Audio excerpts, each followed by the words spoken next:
What I'm trying to say in the final analysis, once we take control of ourselves, we have to stop being imitators and be innovators. And realize we've got a continent 12 million square miles. Wherever our bodies are on the face of this earth, our cultural and political heartbeat is in Africa. Whether you ever go to Africa or not, that is your home, that is the home of your spirit, and that is the heart and meaning and definition of your commitment. And none of us, any place in the world, will be free until that continent is free. The Masi Warrior Clan was created because myself and others like Brother Nahisi saw a need for a young African group to analyze information concerning the African phenomenon with no bias, with rigor, and with scholarship. We created the Masi Warrior Clan for the purpose of being an expert research team, of being a team that produced products, a team that was capable of producing products for African people globally to dispel myths, rumors, and provide them with accurate scholarship.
street, Sutek tried to line it up, and he was like, I don't debate y'all. Y'all too disrespectful. Aboriginal Power won't even debate Sean because he too disrespectful.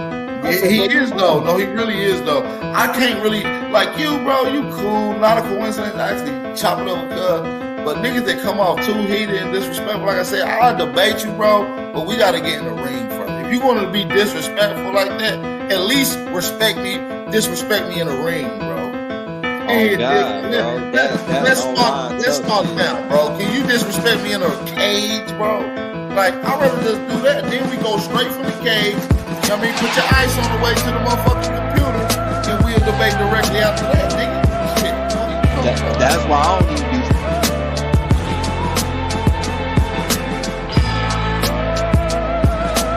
Fucking with the nigga and shit. You feel me? Like, it's like, wait, bro, talk like that.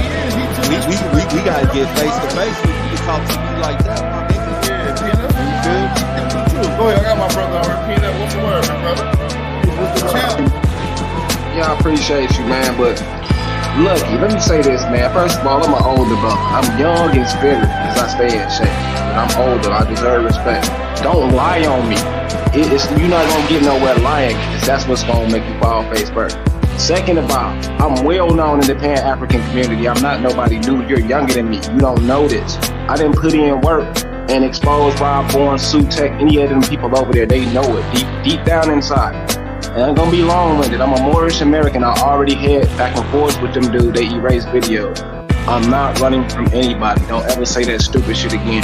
Third, and last but not least, I'm not losing no debate to no Pan-African. So don't ever say that shit again, famo. And that's it. Appreciate y'all, man. You heard it. If Sean P want to debate, tell him to debate the champ over there, right? Sutek want to know.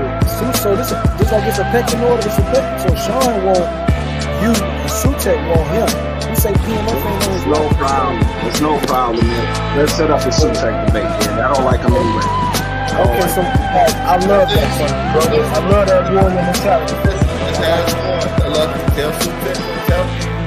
There ain't nothing. My champ always in the chat. Album pop in. We'll set a topic. We'll set a date. We'll make it pay-per-view. We'll chop it up behind the scenes. I get their contact. We make it work. Right here. He ain't ducking no phase, bro. But that's what I'm saying. He do this over here on y'all channel, and then when we get in other hey, alright, I will block your ass, nigga, because I'm well known for disrupting them chats over there, nigga. Stop fucking lying, nigga. You a goofy, nigga. I would never let a lame ass nigga lie on me in my face, clown. You gonna block me and I don't be It ain't no time I ain't ever been on the Pan-African channel and made my impact. Stop lying. I'm a real man, bro. Stop lying, fam. Don't do PNF like that. PNF, he trying to trigger you, brother. And word the fuck up. But listen, he did that to me, talking about, oh, word on the street, I'm ducking from John P.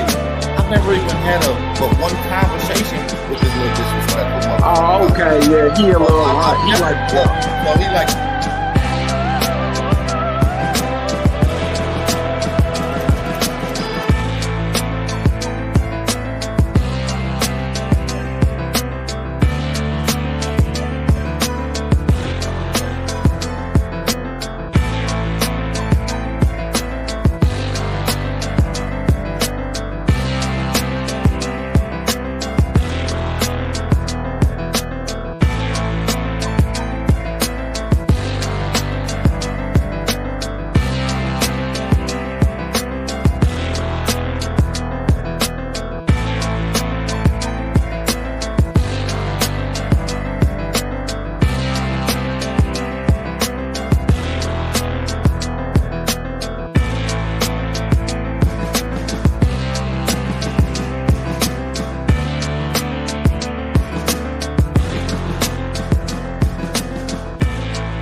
How the fuck y'all find an African in my fucking family, but y'all ain't find his y'all own genealogy. Shut the fuck up. That don't make sense, for one.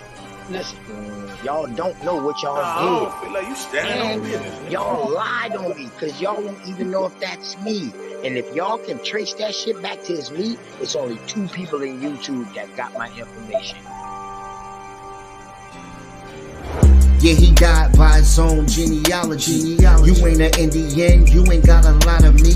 Half of this track, best believe you lose a lot of sleep. Probably because you made it up to us honestly. You ain't a Cherokee, nope. You ain't a Chickasaw, nope. You ain't a Blackfoot, nope. Nigga, get lost. You just a fool with low comprehension. So I gotta come through with the henchmen. NAC, Sean P, Shy Son, Lucky. Don't forget Jay, got no time to play. Caught an apple slipping with his genealogy. Now he's a con and I ain't talking about a singer. I'm coming for the top apple leader. He ain't a teacher, he's a preacher. He can't keep up, so we leave him. Yeah, he died by his own genealogy. You ain't an Indian, you ain't got a lot of me. Half of the track, best believe you lose a lot of sleep. Probably because you made it up to us possibly. You ain't a Cherokee, no. You ain't a Chickasaw, no. You ain't a Blackfoot. Nigga, get lost. You just a fool with low comprehension.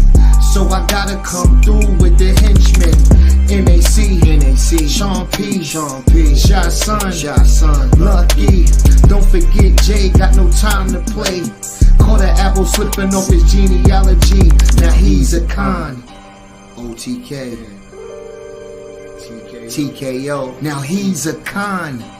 OTK, you died. TKO, genealogy.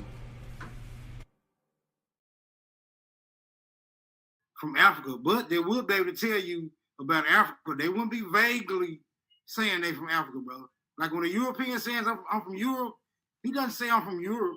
He says I'm from Germany. I'm from a particular province. I still got people out there, right? You know, when people say hold on. When people say they from Asia, they tell you where about from Asia they from. They tell you their province. They tell you they still got people out there. These people will confirm that they are indeed a part of their heritage. But you niggas was calling y'all African? Oh, mysteriously, you have no contact with the people you say you descend from. So I don't believe you. Bro. Hating Africa and hating the African, we ended up even hating ourselves without even realizing it. Because you can't hate the roots of a tree and not hate the tree. The roots of a tree and not hate the tree. You ain't no Indian, please try again. Everybody know you's an African. And Malcolm X said, you can't hate the root without hating the tree. Now take a look at you, you's a wannabe Cherokee. And I told you before, you need some therapy. And why you never show the genealogy? You owe your ancestors an apology. And you know they turning over inside of their graves just because you don't wanna come from a slave. So you gotta take this whip in. I caught another apple slipping. Caught another apple slipping. Caught another apple slipping. Caught another apple. Caught another apple. Caught another apple slipping. Ay. Caught another apple slipping. Ay. Caught another apple slipping. Ay. Caught another apple. Caught another. Let's go. Caught another apple slipping. Caught another apple slipping. Caught another apple slipping. Caught another apple. Caught another apple. Caught another apple slipping. Yo, check this out, man. You wasn't already here, man. Dane Calloway lied to you, man. The research guy lied to you, man. Karimio lied to you, man. Your ancestors come from Africa, whether you like it or not. So no matter what you do, no matter what you say, you will always be an African. You can't deny the facts. You can't deny the evidence. You can't deny the genealogy. You can't deny the DNA. You can't deny it, man. Whether you like it or not, you are African. Caught an apple slipping. That's all we do. That's all we do. Let's go. Got some dewy-eyed thing that you got a friend. I still ask you to look at that mirror. And if nothing staring back at you is friendly, then you've got no friend. And we have no friends. Peace to everybody in the chat. It's your boy Sean P in the place to be, Mel. And I see you in the chat cracking. What up, fathead ass Mika? Authentically Erica, how you doing this afternoon? Thurman, what's good? Richard Keenan, what's going on? Teddy is in the building. We got old ass Wale in the building, disrespecting his own and his peoples. We got Imhotep in the building. Let me see who else. We got P Funk. What up, P Funk? I don't know what that's about, but whatever. What up? The Bar Reloaded is in here with her sexism. What's good? Pure Black. Savior in the building. Too Smooth in the building. What's good? What's good? What's mother freaking good? Give me 1 second as I am trying to find this book by Liz Sonborn that I need to bring up. Now, I don't have to do it, but I want to kind of provide it for the people, And the name of the book is Chronology of the American Indian History. It's an updated version. And I just want to make sure that I got that. Now, it's another book that I'm actually going to put in the chat. So if you're catching the replay and you missed the live stream, don't worry. The chat replay will be on, and the link to the book that I dropped will either be added to the description or it will be in the chat. The version of the book that is just not what I need that I have right here. And I don't want to use Google Books, but I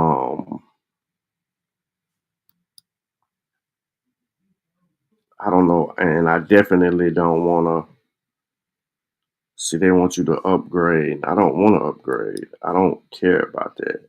It's a 481 page book. Don't make me do it.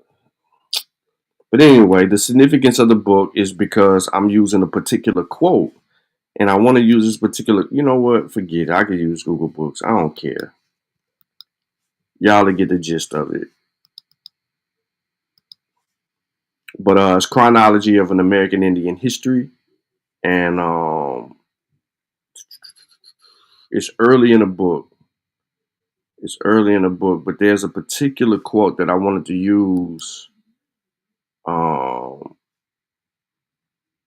due to a description that she provides about the Bering Strait.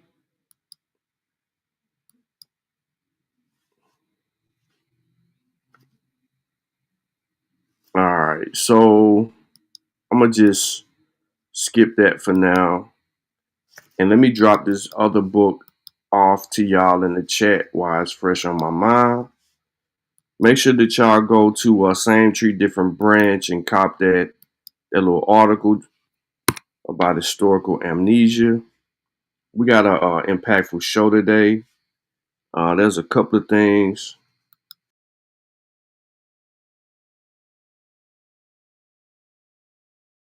Got the camera off for a reason, but I have to update some stuff on the StreamYard in order to get my camera to work right now in real time. I don't feel like doing it. I just dropped the source link in the chat. The other sources are in the description. There's another source link I'm going to drop in the chat as well. What up, Ogun? What's good with you? Everything is in the building. This is the Google Books sighting here. I can get the book. I just ain't got time. But let's get to the show. So where do we want to start? We are here for the Burden of Proof 2, the Aboriginal FBA Nightmare. And when I tell you that the burden of proof will not ever be met by people that we're dealing with, I'm going to give you some examples why. And then I want to get into something. So I want to kind of set the stage before I build up, and then I'm gonna get into this whole meme that you see in the description of this particular show. On the right hand side, where it says it has some brothers standing around, and then one brother pouring out some liquor, which is libations, which is an African thing. On the tomb of something that says African American from 1988 to 2025. Right, and then I don't know who flag that is. I am assuming that that is the FBA flag from Tariq Nasheed again. So I think this is cartoonistically motivated by that. And we'll switch gears in between time. In the meantime,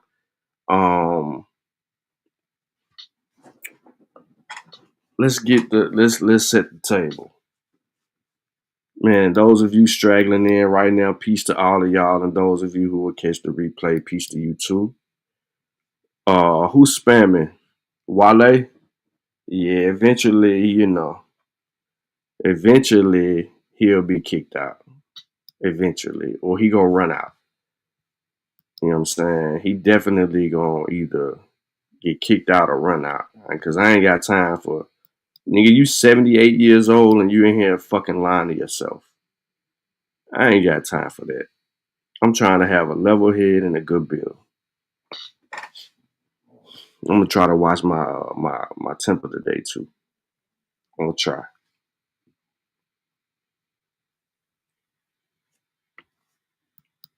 All right, so first thing I want to do is kind of set the table when we're talking about the burden of proof. And this is why I'm telling y'all that the Aboriginal community cannot meet the burden of proof. Okay? So when finding historical information, right, identifying historical evidence, here's what we're going to learn from this particular page. We're not going to get into all of it, but we're going to get into the gist of it. What you can learn from this page is this. There's types of sources you can find most useful. These are newspapers, biographies, etc. Will depend on your research topic, using particular types of historical sources in your assessment, like words, images, and sounds. All right, where to look for specific types of primary sources.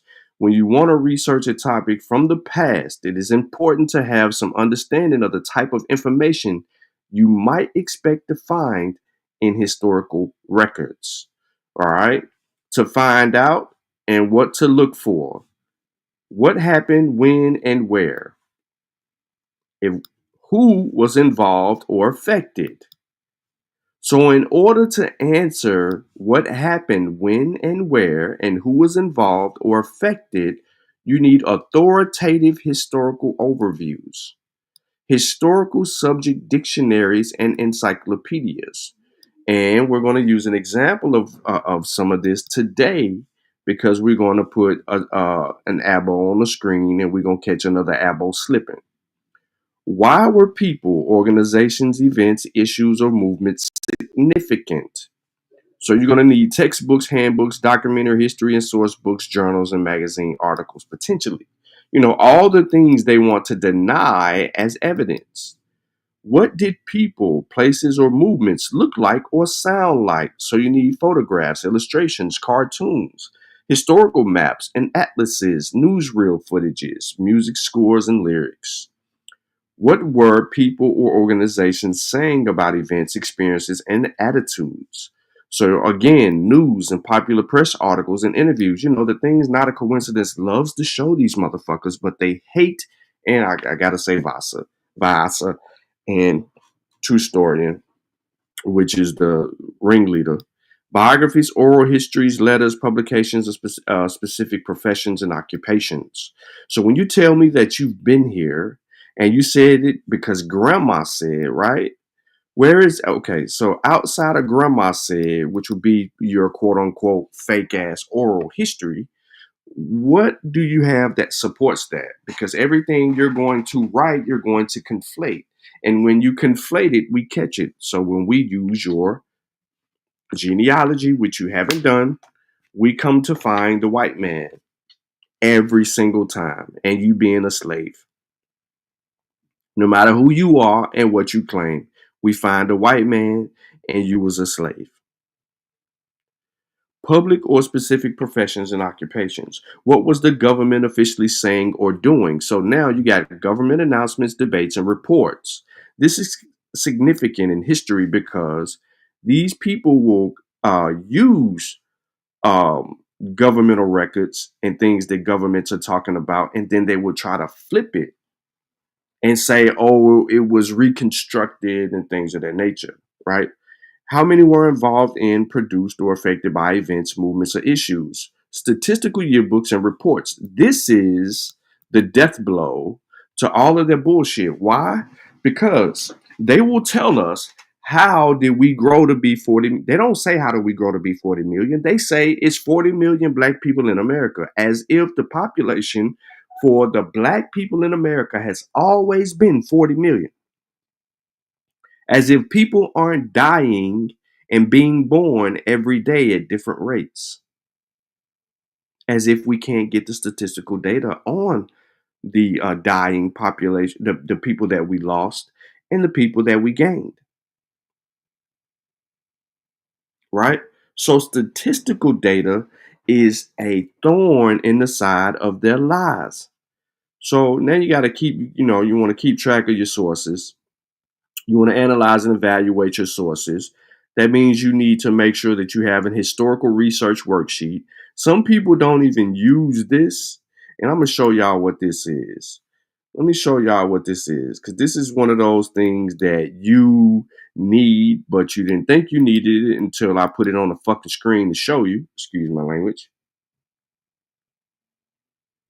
But we getting into this business. And I'm going somewhere with everything that I'm showing you. So hopefully you'll learn a lot. What up, Gullah Wagwan? They saying that the Gullah Geechee ain't African. What you gotta say about that? They back to that. Assad Dasalan, great question. Why doesn't he use an FBA name? Because he don't got one. Because Tariq ain't an FBA name. Great question. Wagwan. So you ain't been paying attention in these Masi Warrior Clan streets. I'm going to show you who said what. But before we get into that, right? Historical research worksheet and tips. Now, of course, y'all know y'all can access any information that I provide to y'all because I don't hide nothing from y'all. And I would highly like for y'all to go ahead and use these things because it will help you if you're serious about your research. So what type of historical topic are you researching? A specific event? Yes or no? See how you can do that? Yes or no? A person or institution? Of course, we're going to look up a person, a special event, a broader issue or movement. You can answer yes or no. They give examples below of what they're referring to. Now, the type of topic you're researching will influence the type of sources you'll find most helpful. What do you know about your topic to start with? The who, what, names, and terms. You give examples. When, dates, where, places. What specific aspect are you focusing on? Ladies and gentlemen, what I am basically doing here is showing you a guide that will help you stay on track in answering a research question. As an example, I previously had a conversation, what was it, maybe a week ago, with Yodi on this channel, and there was a lot of people in there viewing that. And unfortunately, it was kind of messed up because of what was transpiring. And Yodi was in here arguing his beliefs, but Yodi was all over the place, and Yodi never answered the research question. Similar to Vino, never dealt with the specifications of the argument. Had they had this little document right here, right, they would have been able to probably, potentially, possibly stay on topic. It could have made it interesting conversation. However, then it tells you, do you need more information? So it asks you what you know, and then it starts asking other questions. Types of secondary sources might be helpful. Types of primary that might be helpful.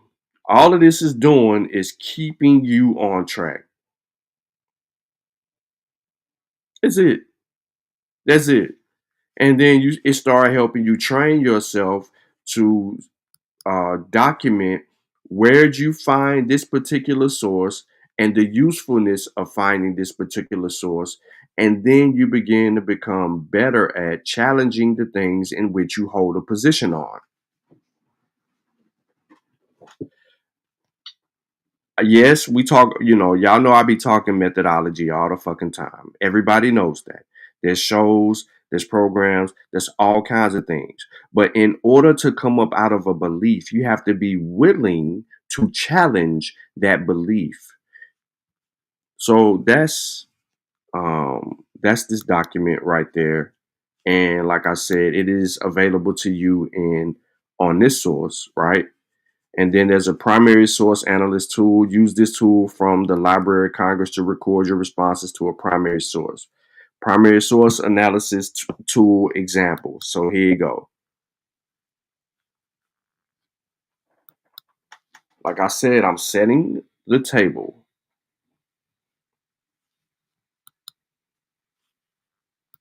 So everybody know. So again, you want to use these things. Look, observe, reflect, question. That's it. The course of it all is observe, reflect, and question.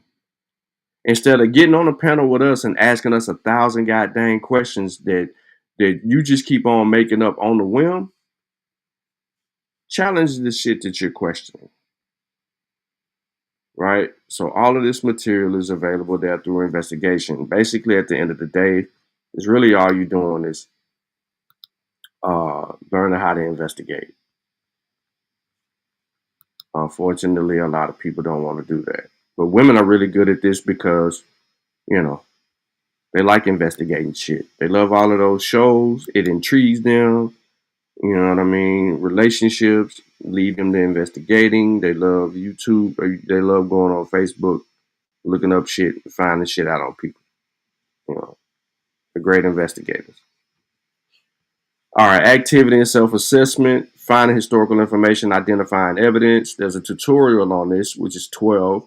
You can go from there. I'm not going to go too far into that. I just wanted to let y'all know this is available to you if you need a guide. And that is how to identify historical sources.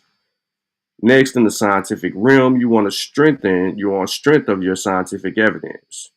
So what is scientific evidence? For those of you who don't know, like Yodi, for scientists, scientific evidence is information collected via rigorous scientific methods that changes their beliefs in the truth or factual claims of the first to the fourth kind. I'm going to say that one more time.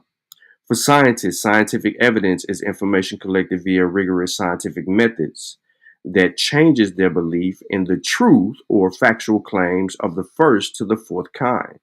Positive evidence increases scientists' beliefs that the claim is true, while negative evidence decreases it or equivocally increases their belief that the claim is false.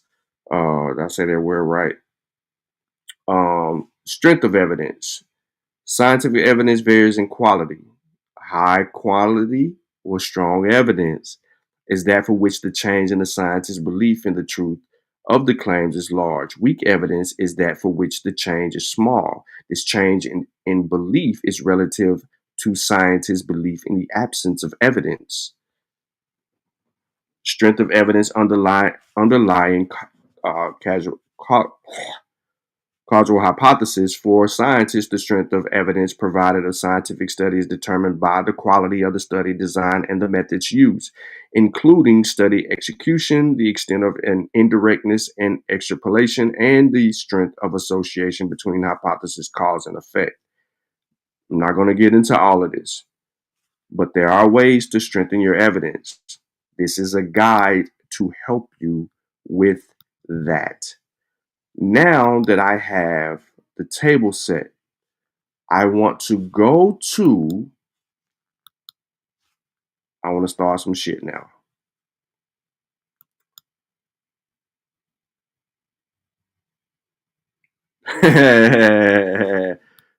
Correct.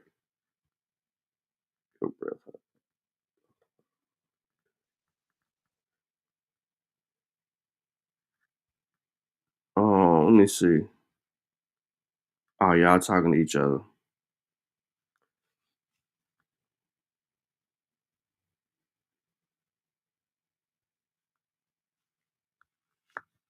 Man, I ain't even about to, you know what I'm saying? I ain't even about to do all that with this girl. You got jokes in the chat. All right, here we go. So, here we go right here. Yeah, y'all see it on the screen. Y'all see it on the screen. Let me know if you can hear it.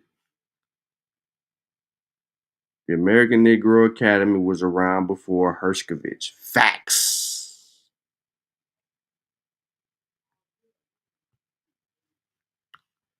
Herskovich was a kid running around here, yo. Like crazy. That you should support. Okay.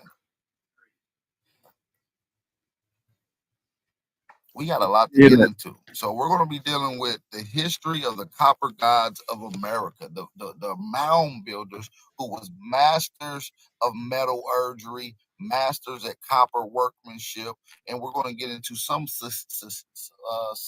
sequelities of King Solomon's use of copper. And it's been alleged that King Solomon used copper directly from the Americas, and I believe we're going to pinpoint that copper from coming from the Great Lakes region, family. So for those that's in here with us, make sure y'all support the channel. Cash App information, ESPN at the top of the live stream. God damn. Hey, and let's not hold you guys up any longer. Let's get right into it. Yeah, let's go. So let's go to the American Indian Encyclopedia. All right, so listen, he gives you the source, right? He says he's going to the American Indians Encyclopedia. But hold on, I want y'all to listen to what he says what he giving you, and then I want to show y'all something real quick to show y'all. Hold you guys up any longer. Let's get right into it. Let's go. So let's go to the American Indian Encyclopedia. He said he called it the American Indian Encyclopedia. Okay? That's not the name of the source that he's using. It's called the Encyclopedia of American Indian Contributions to the World. 15,000 Years of Inventions and Innovations. It's written by Emery Dean Keoki and K. Marie Porterfield. And it has Facts on File Library of American History. It's a 401-page PDF. I've already made it available to y'all. He's on page 171. We gonna get there. All right, we're in American Indian Encyclopedia, right? And we're going to metallurgy, right? And this is created around 5,000 to 4. Yo, metallurgy is crazy. Instead of metallurgy, metal. Say it again one more time. Maybe I'm tripping. All right, we're in American Indian Encyclopedia, right? And we're going to metallurgy, right? Metallurgy is crazy. This how you know these people don't read. We can't even start the build off. And bro over here talking about metallurgy. Tell me that you can't pronounce the word without telling me you can't pronounce the word. Metallurgy is crucifying.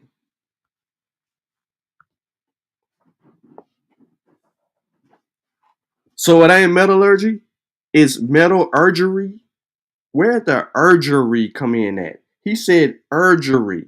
The word ain't even spelled how he said.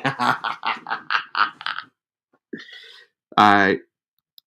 And this is created around 5,000 to 4,000 BCE. And what nations was involved throughout the history? North American Indians, Northeast Indians, Arctic Indians, Northwest, South American and Mesoamerican culture, excuse me. in Mesoamerican cultures. All right, so let's get into it. The term metallurgy refers to the science of. Now y'all can see that he Googled because the word comes up, right? But he's reading it now. Now listen to this. There's something significant that I want y'all to listen for, and then let's see if he denies it. Or if he just, what I mean by denied, like he denies reading it, okay? And it's in the first paragraph. Of abstracting metals from ore, all right, purifying them and making objects from them. The Paleo-Indians of the northern Great Lakes area were the first American Indians known to have worked with metal during approximately 6,000 to 7,000 years ago.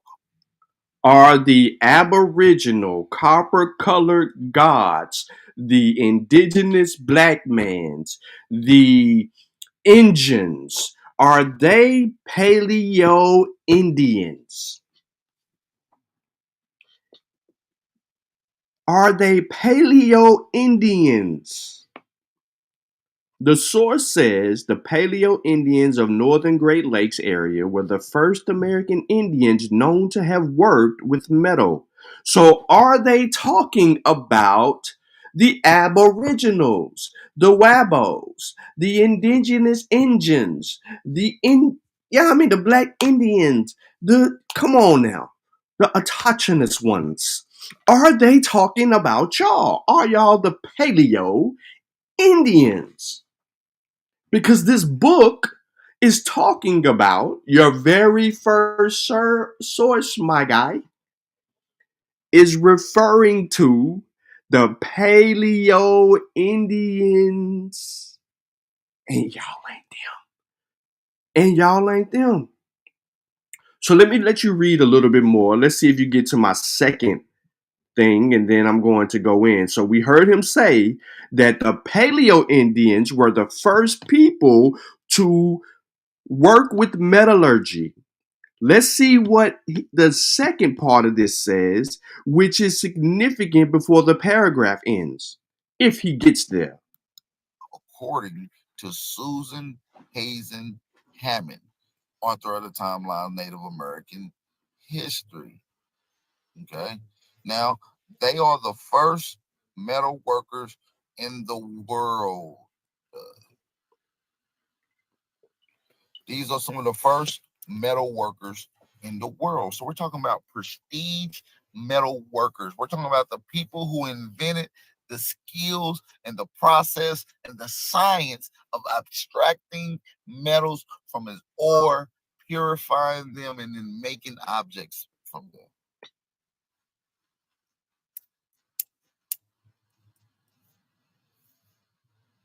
Okay. So let's read some more. We just gonna set we setting the stage to get into the conversation. The stage, huh? In indigenous cultures, groups in South America. Wait a minute. Hold on. Wait a minute. Where you going? All right, there we go. We still on par. Let's go. In Mesoamerica and in North America, Arctic practice metallurgy as well. For the most part, American Indians did not work with iron because deposits were not easily accessible. Boom. Gotta pause it. That's a bar. So you just talked all this shit to set this up. Metallurgy, right? The metallurgy versus metallurgy is two different things. So, y'all might be working with metallurgy, but the Paleo-Indians is working with metallurgy. Now, Susan Hazen Hammond makes the claim that they were that the Paleo-Indians were the first metal workers in the world. However, the science says, right, for the most part, American Indians did not work with iron because deposits were not easily accessible. You see how that goes? The paragraph started out one way, and then Susan Hazen Hammond was quoted, and then it redirected back into a scientific understanding to say, well, it wasn't no deposits. They were not easily accessible. But in still, we're talking about the Paleo-Indian.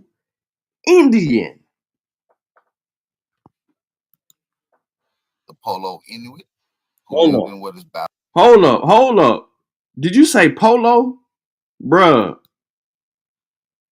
Tell me that you don't know how to read without telling me that you don't know how to read. The Polo-Inuit. You heard him one more time for everybody in the rear. He is right here in the book. He said the Polo-Inuit or Inuit. That's what he says. Listen to him.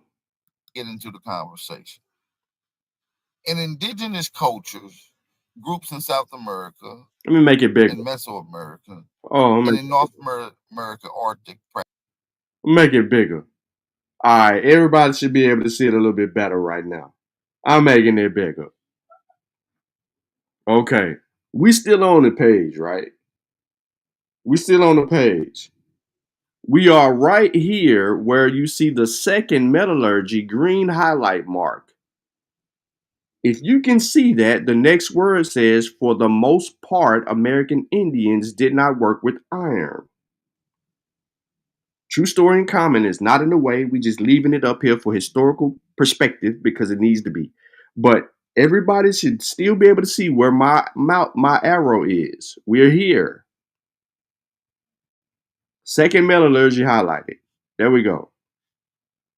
Practice metallurgy as well.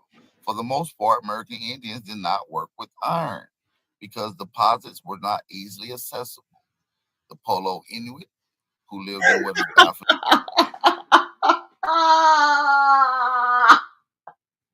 The Polo-Inuit. Yo. Bro said, oh, let me go back to that comment. I think it was Thurman. One of them said it. Chief. Nah, it was Zane. He said Chief Ralph Lawrence.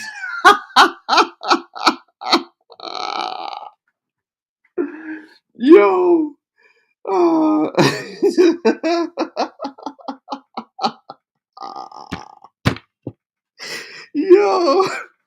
Yo, he said it. I don't want nobody to think that I'm doing this on purpose. I just listen. As well. For the most part, American Indians did not work with iron because deposits were not easily accessible. The Polo-Inuit, who lived in what is Baffin Bay, however, did because deposits were not easily accessible. The Polo-Inuit, who lived in what is Baffin Bay, however, did make iron. Inuit, who lived in what is Baffin Bay, because deposits were not easily accessible. The Polo-Inuit, who lived in what is Baffin Bay, however, did. The Polo, bruh. There's an A and an R after the L. How did you get Polo? Yo, you cannot. You can't make this up. When did Polo be spelled Polar? So I guess polar is polo, since you reversing the words. So when we were saying Polo Ralph Lawrence, is really Polar Ralph Lawrence. Yo, Chief Snow Beach. Yo, this is crazy. Metallurgy and polar is polo. Because deposits were not easily accessible. The Polo-Inuit, who lived in what is Baffin Bay, however, did make iron blades from local sources. Yo, Sutex said the copper label.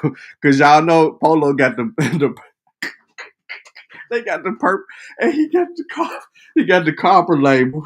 Y'all hey yo, hey, the chat is crazy today. I know everybody woke up. The chat is crazy. Let's get through this. Because deposits were not easily accessible. The Polo Inuit, who lived in what is Baffin Bay, however, did make iron blades from local sources of iron. From the form of meteorites, pre-contacted iron tools have also been found in North America and Northwest coast. Okay, Paleo-Indian metalworkers in the southern Great Lakes region abstracted copper from rock formation. See, here we go again. Here go the third fuck up. I'm just gonna let this play. Here go the third fuck up. Extracted is now, listen to what he says. Instead of using the word extracted, he says abstracted. Maybe there's a form of dyslexia or something that's going on in his. I don't know. Excuse me. So he says Paleo-Indian metalworkers of the southern Great Lakes region extracted copper from rock formations in the area. He says abstracted. Does he not? Polar became polo. Metallurgy became metallurgery. And extracted became abstracted. And y'all want me to not get upset when I hear the bull jump. This is a prime example. He was dead in the very first sentence of the source that he's using because this source is discussing the Paleo-Indian. He's not Paleo. They go back through the Beringer. They weren't rooted up from the ground or always been here. The Paleo migrated into the Americas. The Polar Inuit is the second indicator because if you look up who they're referring to when they talk about the Inuit, they're going to go back through the Beringer as well. So that's two groups of peoples classified in the early Americas timeline that specifically aren't claiming to have always been here, with stories of migrations.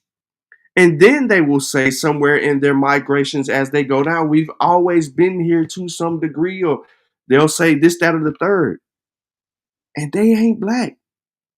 And they don't look like the motherfucker reading this shit. But listen to this dude one more time. The word extracted becomes abstract. Off West Coast. Okay, Paleo-Indian metalworkers in the southern Great Lakes region abstracted copper from rock formations. How do you abstract it copper? How? How do you abstract it copper? Are we painting? Are we doing abstract painting and drawing? How do you abstract copper?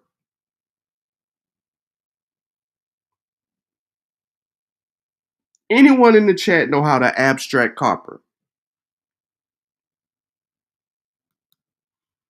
Anyone in the chat? True Storian, do you know how to abstract copper? Off West Coast. Okay, Paleo-Indian metalworkers in the southern Great Lakes region abstracted copper from rock formations in the area. Shout out to my Detroit, Ohio area, Chicago, the largest and the most. What? What did you just say? What did you, hold on. What the fuck did you just say? Say it again.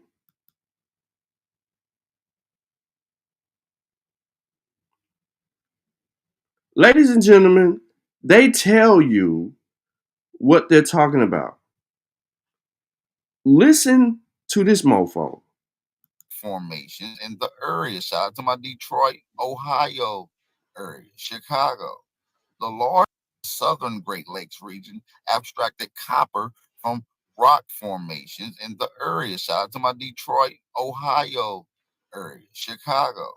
The largest and the most accessible, right, of the copper deposits north of what is now Mexico to be remove the metal from its ore. The earliest metallurgists. There is no to be.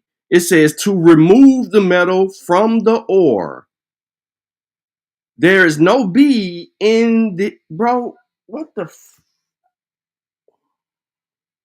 That's 4. That's 4. We are 2 paragraphs in, and there's 4 errors in the first 2 paragraphs that are read by this dude. And we supposed to take him scholastically serious. We are supposed to say that he is some type of knowledgeable person. He just told us that people were abstracting copper from rock formations in Ohio, Chicago area. I'm at a loss for words. Built extremely hot fires into which these were placed, obtaining and containing copper nuggets. After the rock became white and hot. Yo, truth. You gotta seriously, bro. Seriously.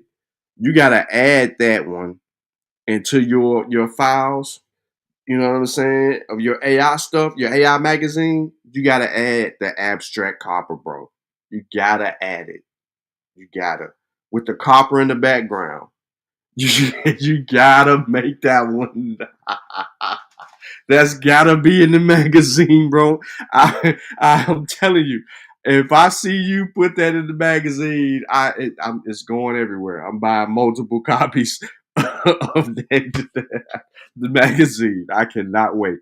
Abstracted copper, and then you got to do another one of the Polo Inuit people. They all gotta be up there in Canada with white polos on with the polo horse. You know what I'm saying? You get creative. yo, with the what is that? The Amazon featherhead headdress. The Amazon from Amazon, get that Amazon headdress put on them with the polo white collar shirts. You gotta dress them down. So I have to make a note. Hold on.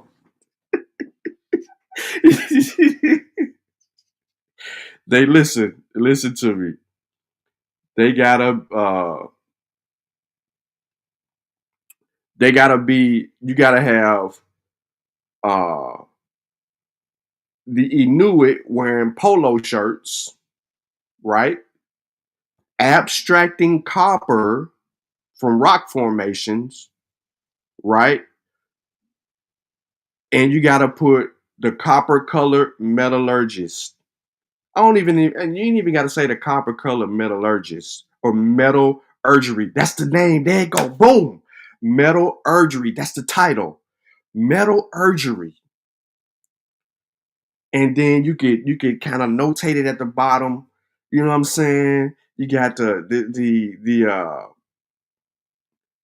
paleo, the paleo aboriginals. Put that up there. The paleo aboriginals in polo shirts doing metallurgy. My bad. Metallurgery. Yeah, I said it right like he said it. Metallurgery, not metallurgery. Metallurgery. It's got to be it. It's got to be metal dash urgery.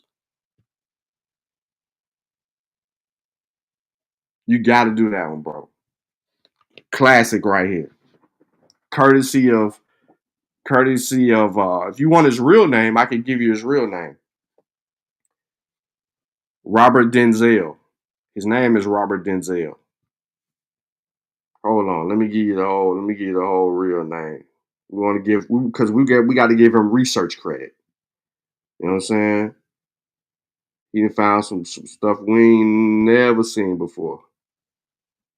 Was Calvin Denzel Roberts. That's his name. Calvin Denzel Roberts. That's Aboriginal power name. 1000. Yep. Calvin Denzel Roberts. That's him. Courtesy of research, courtesy of Calvin Denzel Roberts.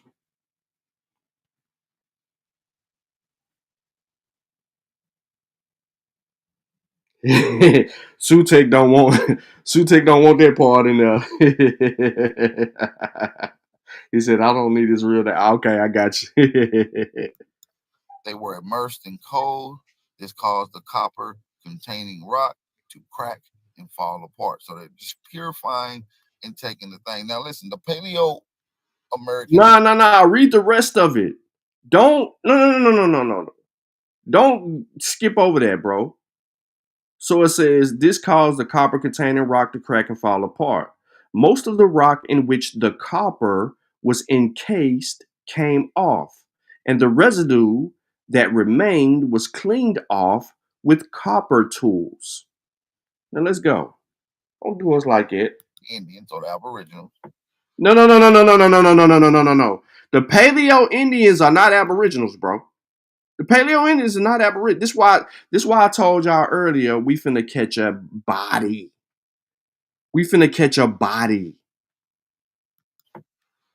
The Paleo just means the time frame. So when you say Paleo, that means 7,000 to 5,000 years ago. Pause. I gotta come back to the video. I gotta come back to the mother freaking video. The Paleo-Indian period is between 16,000 8,000 BC. The Paleo-Indian period came toward the end of the Ice Age at a time when the climate warmed and the largest mammals became extinct. Likely having originally migrated from Asia, the first peoples in Virginia were hunter-gatherers who left behind the lithic and stone tools, often spearheads, at the Cactus Hill archaeological sites in Sussex County. These date back to 16,000 BC, or well before the better-known Clovis culture. Let me stop real quick. So when I was talking to y'all about the book, right, we just said 16 to 8. Then we have this author right here, Liz Sunborn, who says this: ca 25 to 12,000 BCE was the ancient humans migrated from Asia to North America. According to archaeologists, during the Ice Ages, Behringer's 60-mile land bridge between Siberia and Alaska is periodically exposed as the formation of glaciers lowers the waters of the Bering Sea. Right? It talks about all of this. Now, then it goes on to say, archaeologists disagree about the first of the migrations that took place, while some hold that they began about 40,000 years ago. Most place earlier dated human habitation of North America between 27 and 14,000 years ago, with the majority favoring the later dates. Many Indians dispute the Bering Strait theory as a whole, although it is supported by geological and biological evidence. So we don't want to hear none of that denial from either party. When we have geological and biological evidence, and to add to that, we got some other stuff, archaeological. Now, the theory contradicts the creation stories of many Indians. That's why they try to deny the Bering Strait, because of their creation stories. However, right? Let's go a little bit further. The book then goes on down to 17,600 to 10,000 BC and talks about the early Indians began occupying the Meadowcroft site. I ain't even trying to get into all of that. But this is why I wanted to show y'all that he don't know what he's talking about. He just came up with some fake ass date and start trying to date y'all and make it sound like he knew what he was talking about. So now I got to reshare just so we can get back to that. But I wanted to bring that out real quick and easy, light work, just to clean him up on the date. I can clean him up on the other stuff, but I just want to put that in perspective. The Paleo-Indian is not Aboriginal. They don't claim to be like, well, in the sense of the definition of the word, you can say that, but they don't claim to be what when we're talking about Aboriginals, we talking about these black people in America that's claiming to be indigenous to this motherfucking land. And he told y'all specifically about a date, and he was wrong about. Because we got evidence that goes back to 23,000 years. We got footprints. New Mexico. For them people making that stride across. And then we got other evidence. We'll get into that. But we back to this bullshit. Paleo just means the time frame. So when you say paleo, that means 7,000 to 5,000 years ago. Wrong. So paleo or Aboriginal Indians, Aboriginals. That's wrong. Metallurgists produce copper, jewelry, and paleo. Hey, say that word again one more time for me, AP. Say that word for me one more time. Metallurgists produce copper.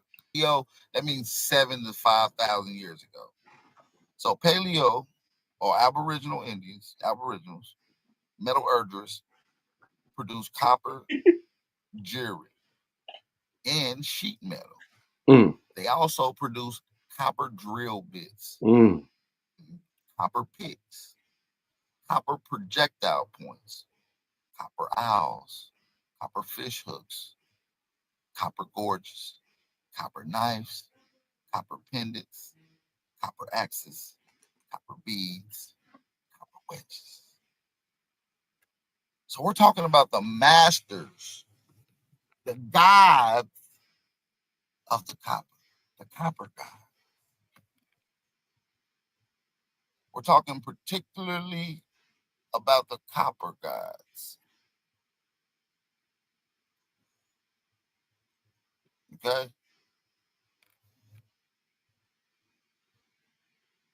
So let's get into some more of this heat.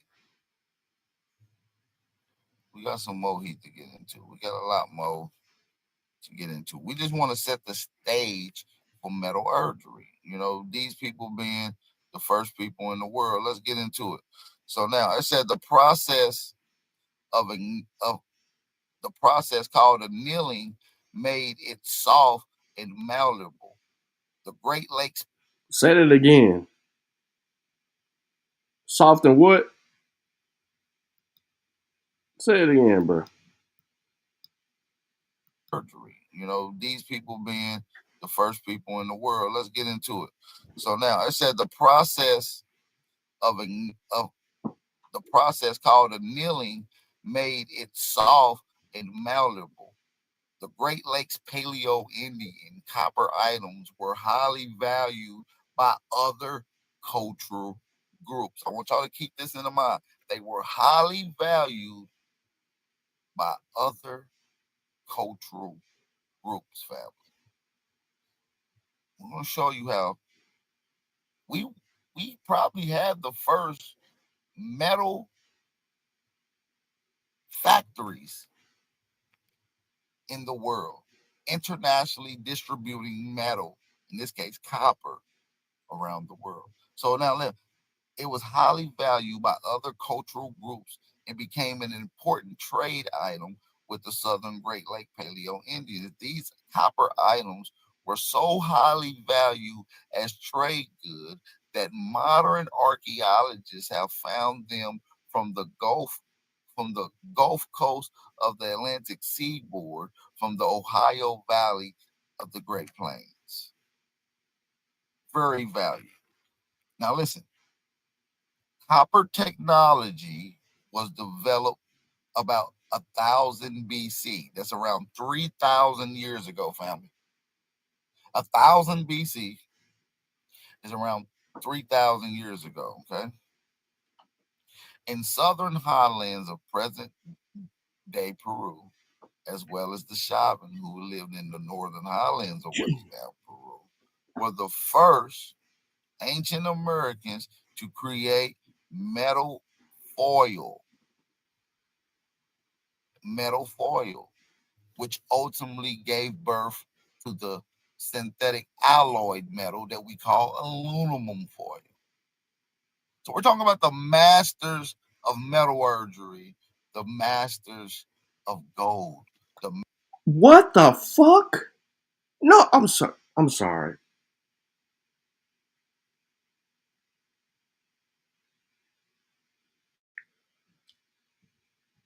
This don't say nothing about aluminum foil.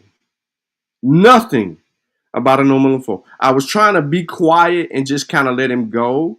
You know what I mean? Just so y'all can hear for yourself how he superimposes things and then try to make himself sound smarter than what he's not. He's not. He doesn't have a command or understanding for what transpired. Synthetic alloyed metal that we call aluminum foil. You hear that? First, ancient Americans to create metal foil, which ultimately gave birth to the synthetic alloyed metal that we call aluminum foil. So aluminum foil is a synthetic alloyed metal?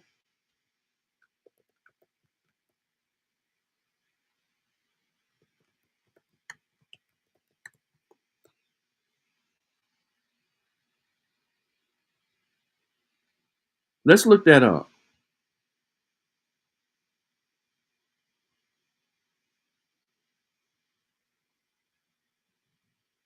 Let's look up aluminum foil. Let's go to Wiki. Aluminum foil, or aluminum foil in American English, occasionally called tin foil, is aluminum prepared in the metal leaves. The foil is pliable and can be readily bent or wrapped around objects. Thin foils are fragile and are sometimes laminated with other materials such as plastics or paper to make them stronger and more useful.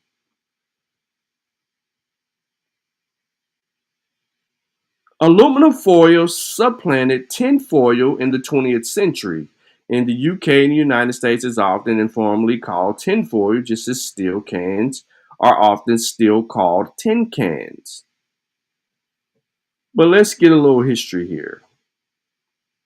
Foil made from a thin leaf of tin was commercially available before its aluminum counterpart. Tin foil was marketed commercially from the late 19th into the early 20th century. The term tinfoil survives in the English language as the term for the newer aluminum foil. Tinfoil is less malleable than aluminum foil and tends to give a slight tin taste to food wrapped in it.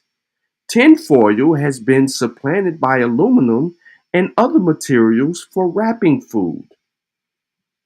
The first audio recordings of phonograph cylinders were made of tinfoil. Tin was first replaced by aluminum in 1910. When the first aluminum foil rolling plant, Dr. Luber and Nier and Sy, was opened in Emshofen, Switzerland. Jeez Louise. You see what I'm saying? People be acting like they know something and they don't know nothing. You don't know nothing. Like, bro, what are we doing?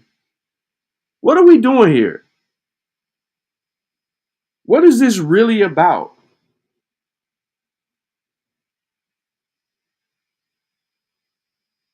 Like, why are we allowing you to just say stupid shit and think you're gonna get stupid stuff and get away with it? This stuff comes from, and it tells us.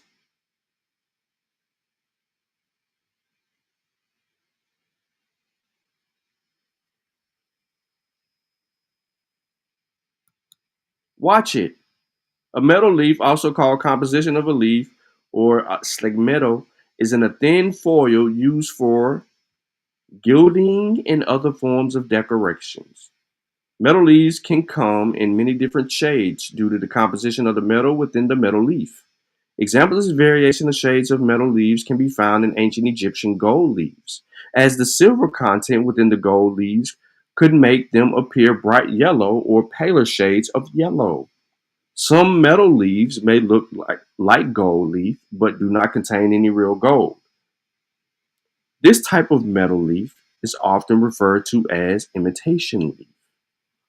Metal leaves are usually made of gold, including many alloys, silver, copper, aluminum, brass, sometimes called Dutch metal, typically 85% copper, 15% zinc, or palladium, as well as platinum. I'm trying to understand why, right? Trying to understand why one would superimpose another in the matter that he did.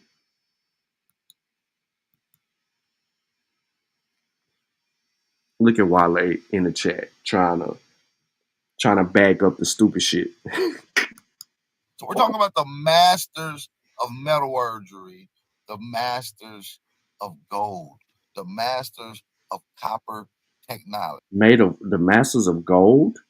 You're gonna make another claim and then you're gonna turn around and bro, like, please. Shout out to you guys, man. We're gonna break down and shine light on the ancestors' work today, fam. I need y'all to drop some fire emojis and support the channel. That motivates me to keep them going, to do these type of live streams. But when we get no support, there's no motivation. So we're gonna come back to metallurgy.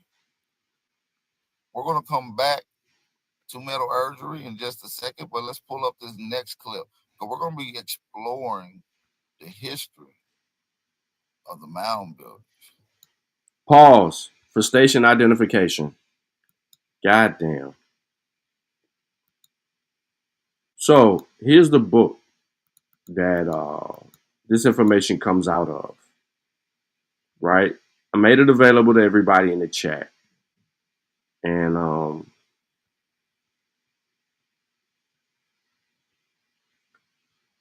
I don't know why he would try to use this as a source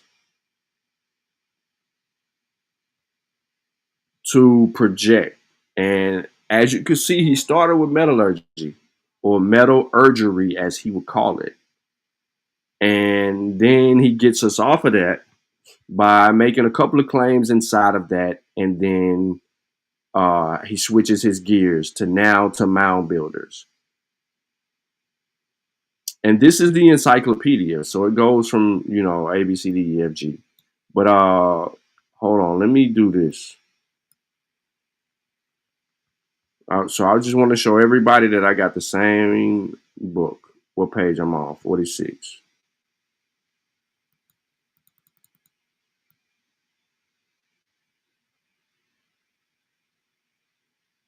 Metallurgy. Boy, it's crazy. So just so y'all know,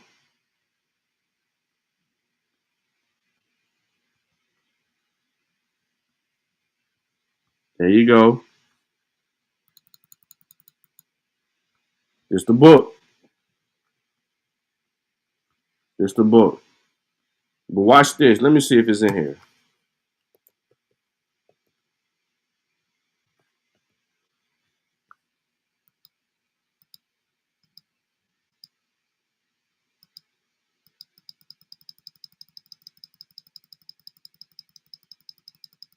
All this shit got paleo in there. 45 times the word Paleo-Indian, the Paleo-Indian shows up in this book. And he sits here and he just messes this whole thing up. But no, I put this book in the chat. So anybody interested in it, man, it's not your history, but we do have people that are related or descendants of the Paleos, the Paleo-Indians, and they might want it. But yeah, hold on. Let me see if the Mound is in here. Because I didn't pull this up because I didn't watch this bull junk. I was just trying to let him, real life do that. Hold up.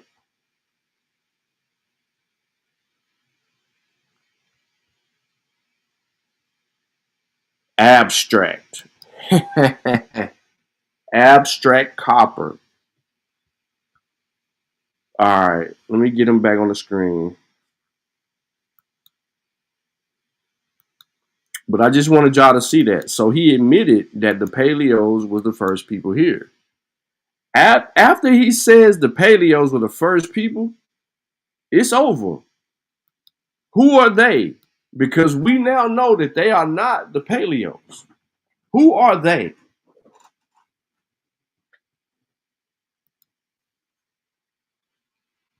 Okay. Let's get some more of this fictional history right here. This fictional revisionist history, right? This is labeled pseudo history. Let's see if he's gonna do it. Commit some more. So we're gonna go straight to Ohio. That was one of the areas for the Great Lakes. We're going to Ohio. And the Copper Gods. So we're gonna go straight the Copper Gods. Ohio. We're gonna go to the book. It's called The Archaeological History of Ohio. Let's pull it up. Let's pull it up. The Archaeological History of Ohio. Let's get to it. Who's the author of this book? Can you tell us who the author is? Is it the Archaeological History of Ohio, the Mound Builders? Is that? Let me see. Page 50 look like that. Hold on, y'all. I ain't letting them get away with nothing. No, sir. Oh, yeah, you know I got the book. Come on now. I got the book. We ain't letting him get away with nothing. Yeah, right. He ain't paleo. We got the DNA of the paleo. You feel me? We got the DNA, we got the Paleo-Indian DNA. We got the evidence. They coming from the Beringer. Wale ain't coming from no Beringer. Wale ain't coming from no Beringer. So it's a wrap. He think black people was all over the world. He think they all the same. Yeah, Wale is definitely a goofy. Okay, so I got the book.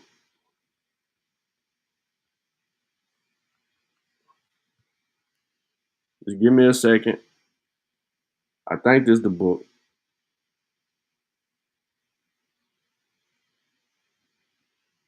I think this the book.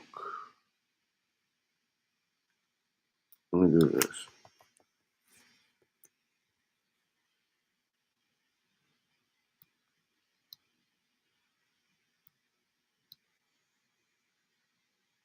Why my book page looking a little white?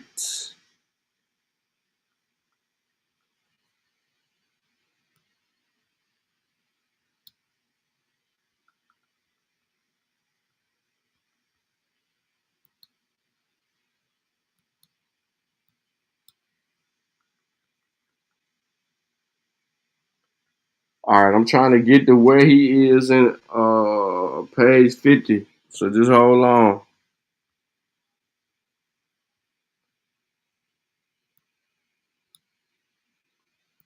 Let me move this out the way down here. That mug in the way.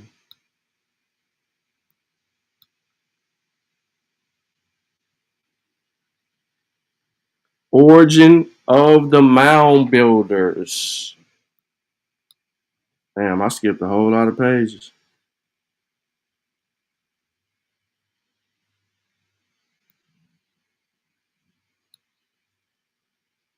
All right, 57.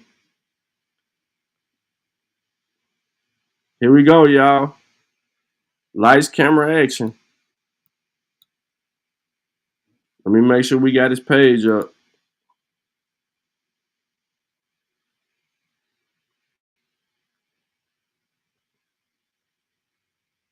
There's so much information before we get to page 50. I wonder why we skipping over all of this. Why we skipping over all of this? Huh?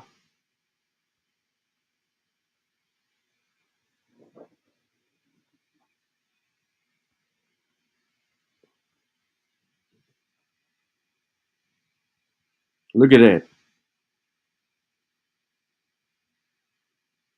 We'll come to somewhat different conclusions. Bishop Washington, Virginia, investigated the yada yada yada.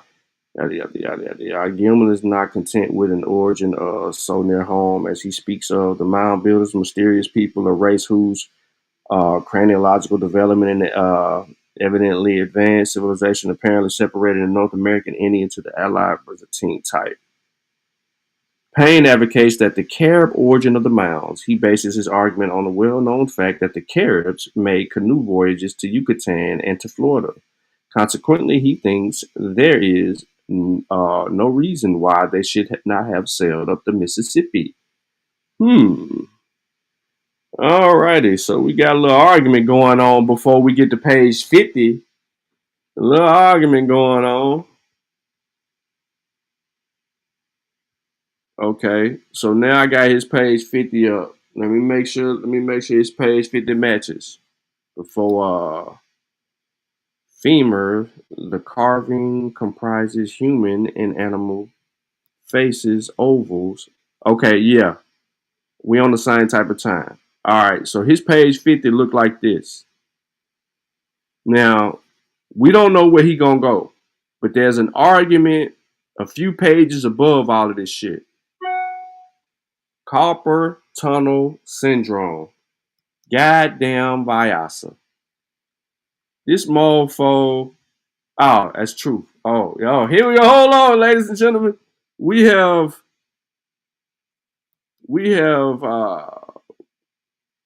got our document. We have, thanks to True Historian, we have our document, and we must put our document on the screen for everybody.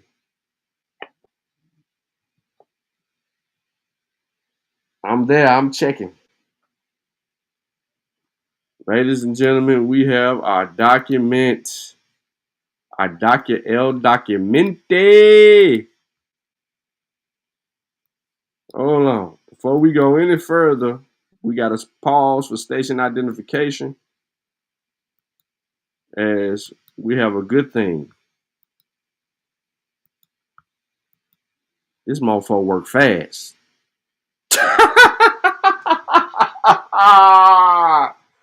Yo, all we got to do now, no bullshit. All we got to do now is we're going to put this up, and then we're going to clip the part where he talking. We're going to clip the part where he talking and let him say all of this shit. Metallurgy by Paleo-Indians. Yo, this is crazy. This is crazy. Yes, sir. Y'all know what's coming. The short is coming. Don't worry about it. We got it. We got it. Right here. We found him, y'all. We found him.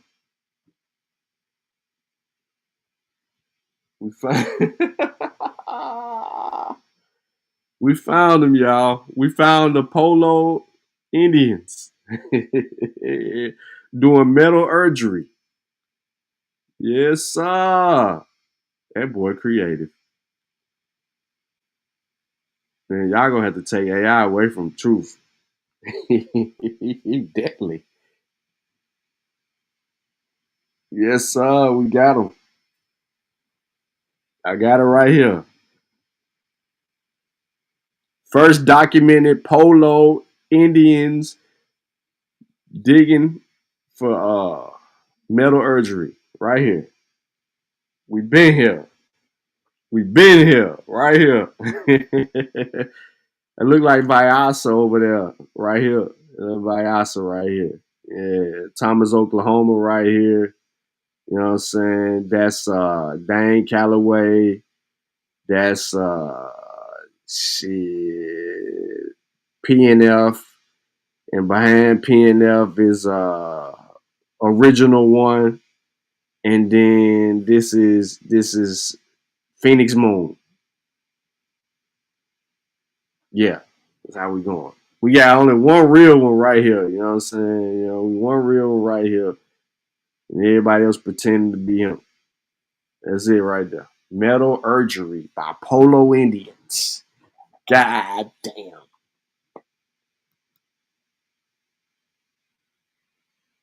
Y'all better be glad I ain't got this. If I had that, man, bruh, if I had that, I would be definitely, I would be, I'd be killing it. That's the copper. Facts.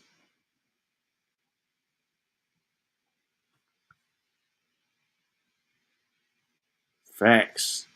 El facto. Hold on 1 second, y'all.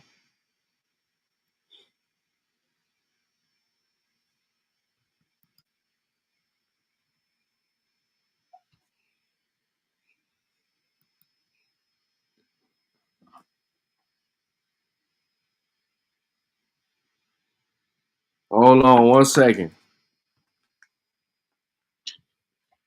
Yes, sir.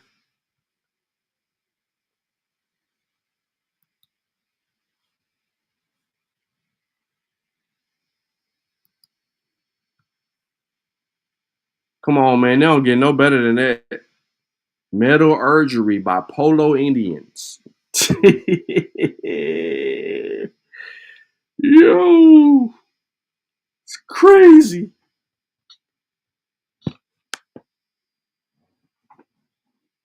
It's crazy.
Crazy.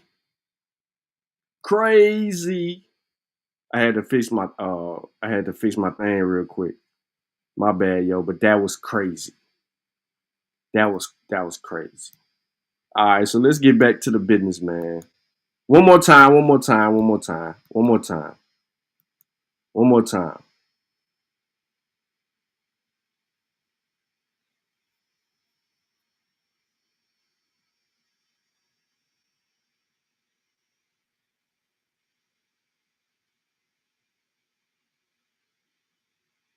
That's crazy. Can't nobody do it better, man. Can't nobody do it better.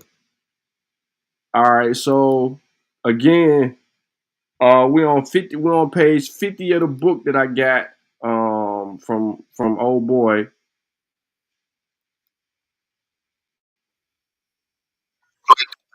In the areas for the Great Lakes and the Copper God. So we're gonna go straight to Ohio. We're gonna go to the book. It's called The Archaeological History of Ohio. All right, one of the specimens from the Hopewell Mounds was a remarkable find piece of incision work on a polished surface of a piece of a human femur. Now listen, the carving comprised human and animal faces, ovals, circles, and other symbolic designs, and resolves itself into several distinct masks and headdresses together with a serpent and a sun symbol carved into it. Now just think about the design that you're seeing on this particular headdress and on the craftsmanship. What the hell they got to You see do what I'm saying? with specialty in China? Cosmod, a Waspy ain't bring this information. A Waspy is a damn religious book, gang. This the mound builders work, not no damn a Waspy, gang. Shout out to my nigga Cosmod. All right. Now, Another the fool. symbolic designs and the distinct masks that was found, some of them had, like I said, serpent and sun symbols on it.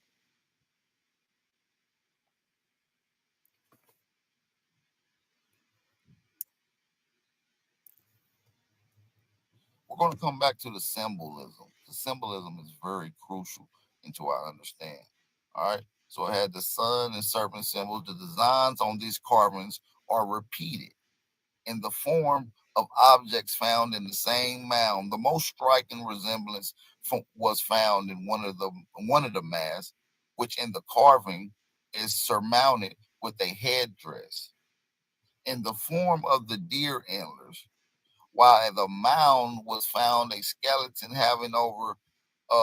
finding a skeleton having over the skull a headdress of copper and wood. So they found the actual mummy in the mounds in Ohio with a copper feather crown made with wood and copper. Okay.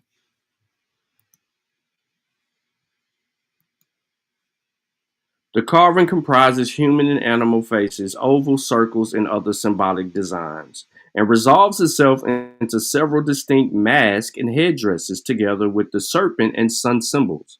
The designs on this carving are repeated in the forms of objects found in the same mound. The most striking resemblance was found in one of the masks, which in the carving is surmounted with a headdress in the form of a deer's antlers, while the mound was found a skeleton having over the skull. I don't know why it says having, but having over the skull a headdress of copper and wood made in this same form with the branching antlers. One carving on the arm bone of a man represents several animal heads interwoven into curious manner. And over each head are the symbolic designs, ovals, and circles, common to nearly all the carvings.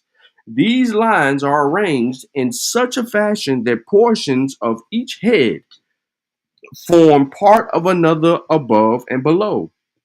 And the reverse of the carving shows still different heads. Other specimens represent artistic, conventionalized forms of birds and animals. Professor Putnam said the Cincinnati tablet is undoubtedly genuine.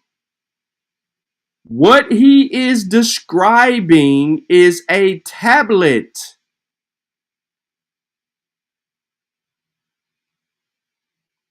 See, this is why I pulled the source up.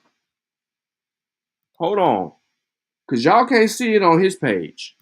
But y'all heard me reading this shit. That looks very similar to what it says. So I'm going to show y'all.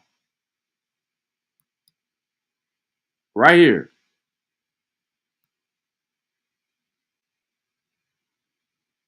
Right here. These lines are arranged in such a fashion that portions of each head from part of another above and below, and the reverse of the carvings shows still different heads. Other specimens represent artistic, conventionalized forms of birds and animals. The Professor Putnam said, the Cincinnati tablet is undoubtedly genuine. A tablet is being described here, resembling the things that it is resembling. Bro just said that they found bodies and all of these other things, but he never really brought it to your attention that was being discussed. He says, since several of the strange figures carved on the stone are of conventionalized serpent form common in the mounds of Ohio and also agreeing essentially with the serpent head symbol on the old stone sculptures of Central America, which resemblances were not before known.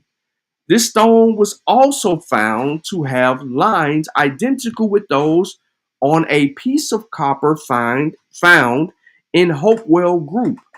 Professor Putnam also called attention to the fact that the elaborate and intricate designs and delicate workmanship of the carvings he had illustrated necessitated a high degree of skill, ingenuity, and patience for the conception of execution, combined with a certain religious code expressed by the symbols of the carvings. And he claimed that no such work had ever been done by the, this is a good word right here, the Dialacocephalic tribes of the northern and eastern portions of the United States, nor had any such specimens ever been found in mounds of later dates.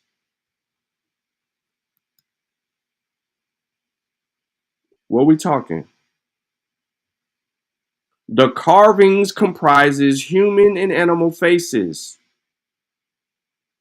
One of the specimens from the Hopewell Mounds was a remarkable fine piece of incised work on the polished surface of a piece of a human femur. You go before that and you start reading these arguments that are going down.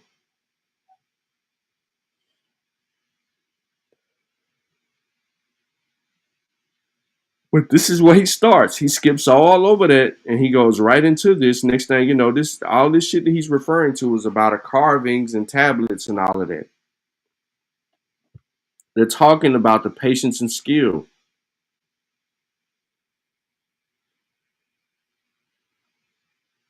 Let's continue to where he said, where we stopped. Skill, ingenuity, patience, execution, certain religious code symbols, blah, blah, blah, blah, blah, blah, blah, blah, blah, blah, blah. All right. His convictions after more than 25 years of exploration and study are that the builders of the old mounds and earthworks of Ohio Valley were probably a branch. Listen to what he says.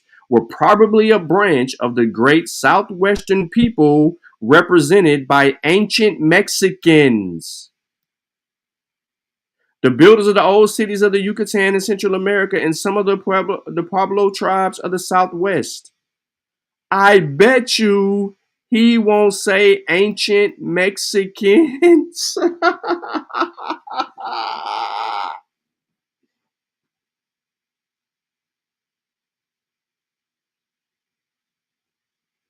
I bet you he won't say ancient Mexicans.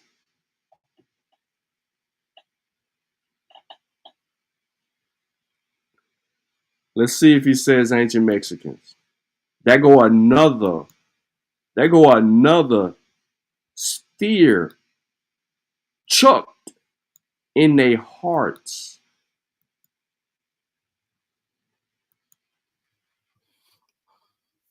One carving on the arm bone of a man represented several animal heads interwoven in a curious manner, and over each head the symbolic design, ovals and circles, commonly known to all other carvings.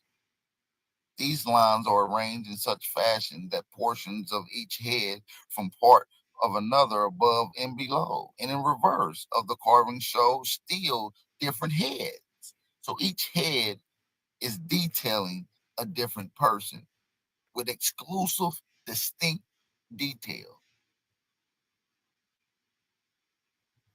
With exclusive and distinct detail. Keep reading. Now, this is almost in the heart of where the copper gods would have been. The copper gods. Come on, bro.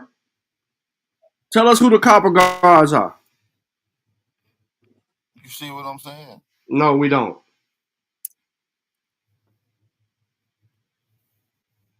It's in the center of Ohio. That's the Great Lakes area. That's the Midwest.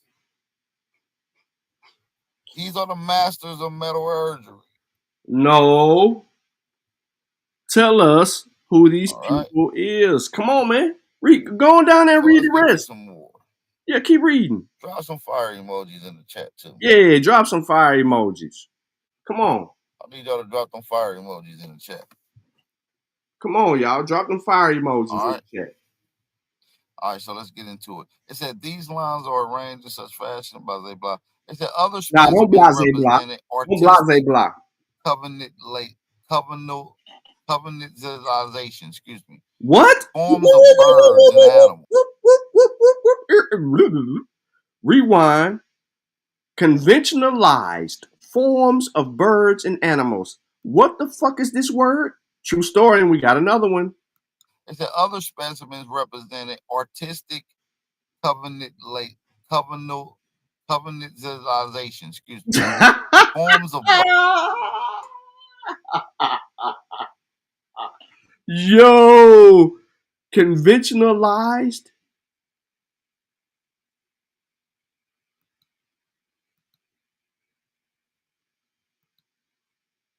It said other specimens represented artistic covenantization, excuse me. Forms of birds and animals. Covenantization, excuse me. All right, so let's get into it. It said these lines are arranged in such fashion, blah, blah, blah. It said other specimens represented artistic covenantization, excuse me. Forms covenantization, excuse me.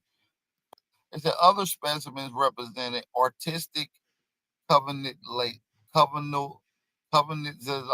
excuse me. It said other specimens represented artistic covenantization, excuse me.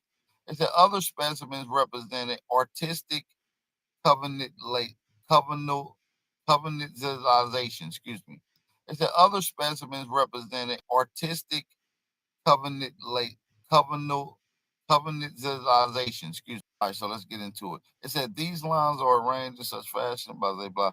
It said other specimens represented artistic covenantization, excuse me. All right, so let's get into it. It said these.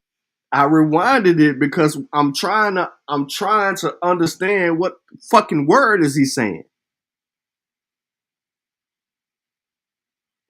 I'm literally, because the word is used twice. So if he messes it up right here, by the time we get to the next time the word is used, he really gonna F it up. Conventionalized. These lines are arranged in such fashion, blah, blah, blah. They said other specimens represented artistic covenantalization, excuse me, forms of birds and animals. Come on and tell them that they're the Putnam ancient Mexicans, bro. Tell said them the that they're the Cincinnati tablet is undoubtedly genuine, since several of the strange figures carved on the stone are so conventionally live serpent from the common in the mounds of Ohio, and also agreeing essentially with the serpent head symbol on the old stone sculptures of Central America. So it's comparing the symbolism, the craftsmanship, the sculptures, the stone, a high relief carving to Central America. And I've always told you that the mound builders are the ancestors of the Olmec. You're not hearing that from nobody. You don't see no. You said the mound builders are the ancestors of the Olmec?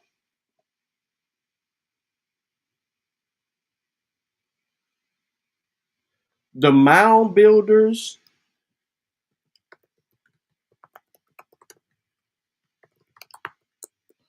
The mound builders. Y'all, he said the mound builders are the ancestors of the Olmec.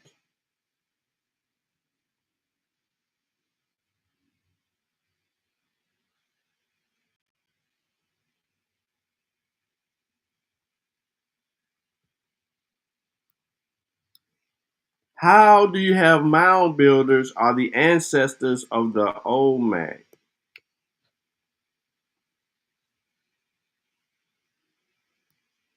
Am I tripping? Am I tripping? Because the mound builders, right, established in their right, they come after a different period. Because after the mound building period, they then take on a different name. Before the mound building, the middle tier was called something different. Then a tier before that was called something different. And then the Paleo was the first. I did a presentation about these different periods in in Northern America specifically. But I've never ran across any information that said the fucking mound builders were the ancestors of the Olmec. In the same source that you're reading, I just need to see if you're going to come down here to these people were probably a branch of the great southwestern people represented by the ancient Mexicans. I want to hear you say that. Nobody showing you no proof, neither. These people are the ancestors of these people. So let's get into it. Let's see if what we can get into. Now listen. These stones was also found to have lines identical with those on a piece of copper found in Hopewell. Okay. Professor Putnam also called attention to the fact that the elaborated and intricate design and intricate designs and delicate workmanship of the carving he had illustrated necessitated a high degree of skill, ingenuity, and patience for the from the conception and execution, and combined with the certain religion code expressions by the symbols in the carvings.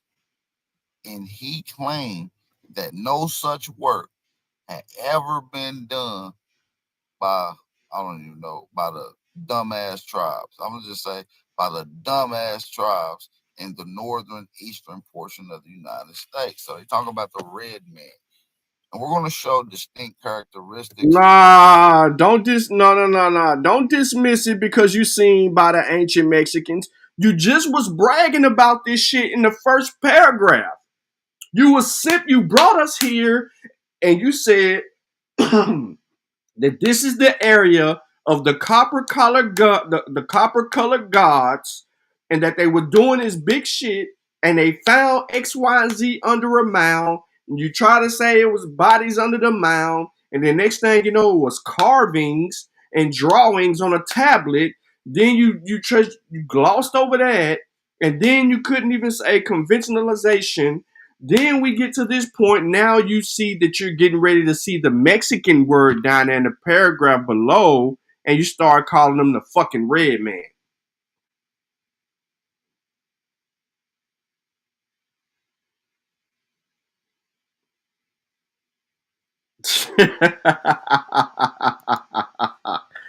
Yo.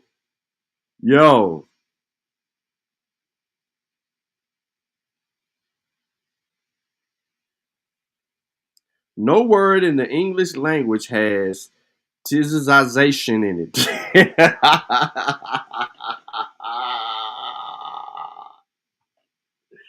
We cannot make this shit up. We can't make it up. Ladies and gentlemen, children of all ages, boys and girls around the world, those of you who can hear the sights and sounds of my voice, these dudes have no idea of what they are talking about. Poor City says they don't know what the timeline is, and he is absolutely correct. True story. And once again, before his previous comment says, seriously, y'all, tizization, like facts. Look, where does tizization come from? Is that the Paleo-Indian language? Yo. Wow. Like, for real. We can't not make this shit up. He knew that the Mexican word was coming up because you can see it. If you look in the head, you can see it. He knew that they was about to give credence to the ancient Mexicans, and he gonna turn around and say the red man.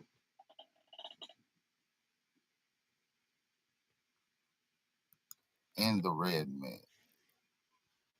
His convictions, after more than 25 years of the exploration and study, that the builders of the old mounds and earthworks of Ohio Valley were probably a branch of the great southwestern people represented by Mexicans. No. He didn't say Mexicans. He said ancient Mexicans built the mounds. He's conceding and saying that, man, the ancient Mexicans probably built these mounds. We don't have no other evidence to say that they didn't. So let's see how he spins this. Of the old city of the Yucatan in the Central America and some Pueblo tribes in the Southwest. So it's saying that the people in the heart of the Great Lakes region, at the heart of where I'm calling the copper gods, the archaeological data says it's undoubtedly that the Yucatan, Central America, and Mexican Americans probably are the same people based off of archaeological data. Motherfucker, did you not just read that? Bro, he says his convictions, after more than 25 years of exploration and study, are that the builders of the old mounds and earthworks of the Ohio Valley were probably a branch of the great southwestern people represented by ancient Mexicans, the builders of the old cities of the Yucatan and Central America, and some of the Pueblo tribes of Southwest. You have to concede. You've used two sources that have removed the copper color gods away from you. 2, because they gave credence in your first source to the Paleo-Indians. Then your second source gives credence to the ancient Mexicans. You ain't Mexican or ancient. You ain't Paleo-Indian. You ain't Paleo or Indian. So you just use 2 sources. Exactly. Undoubtedly, probably. Man, he just making up stuff. It doesn't say it. It says, were probably a branch of the great southwestern people. How did undoubtedly? I don't know where that word came up at in this paragraph. It doesn't. Truth. I don't know where he got the word, bro. I don't know where he got this. I don't. I don't at all.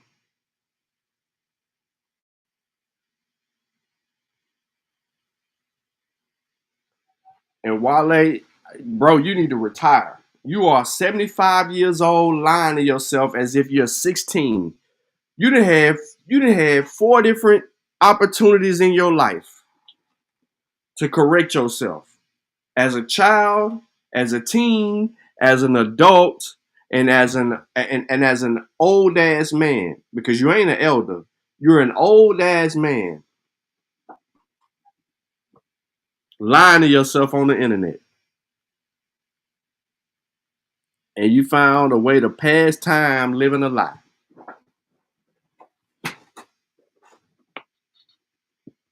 The source doesn't say anything that he's saying, period, point blank. That the Yucatan, Central America, and Mexican Americans probably are the same people based off of archaeological data, traditional practices, right? And symbolic expressions. So you just moved this shit away from y'all again. You see how when we can get them to present information, how the information contradicts the position that they held?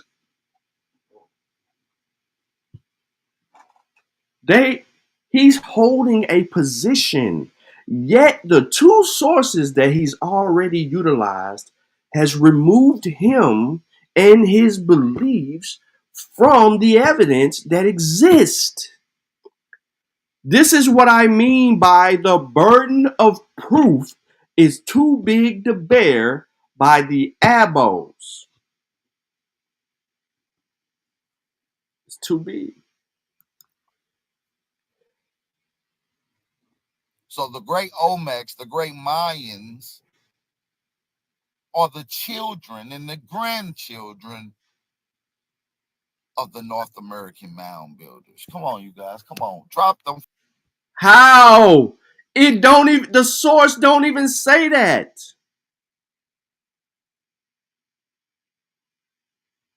Now, I understand what you're trying to do here, and that's cool. But you just fucked the whole thing up when you said when the source says the ancient Mexicans. So, if you want to argue that the people in the region are related to these other people, they are. But they're not the children of the grandchildren of these particular people. Because some of the oldest genetic evidence we have, we find in Central America, right? We find in regions these societies, right? But no, we know that the Olmec, we know that area down there. That historical point is later on. It does come on later on, but everyone you have these trial and errors that go on in other places. But what you basically are trying to get away from is the mere fact that the ancient Mexicans, you just went smooth over that shit, bro. This shit just don't even put you in the Americas. Which one of y'all is ancient Mexicans? who are responsible for these earthworks. Fucking fire emojis in the building, family. This is what we do. Now, how did he come to the conclusion that this is talking about him and the people in the chat? They're not ancient Mexicans. They're not Paleo-Indians. So how could you conclude that these sources are representing the copper color gods of America? That they represent you. Aboriginal power. Calvin Denzel Roberts. How is this you? He called them the Chipotle Indians. This man is nuts in the chat. This man is nuts in the chat.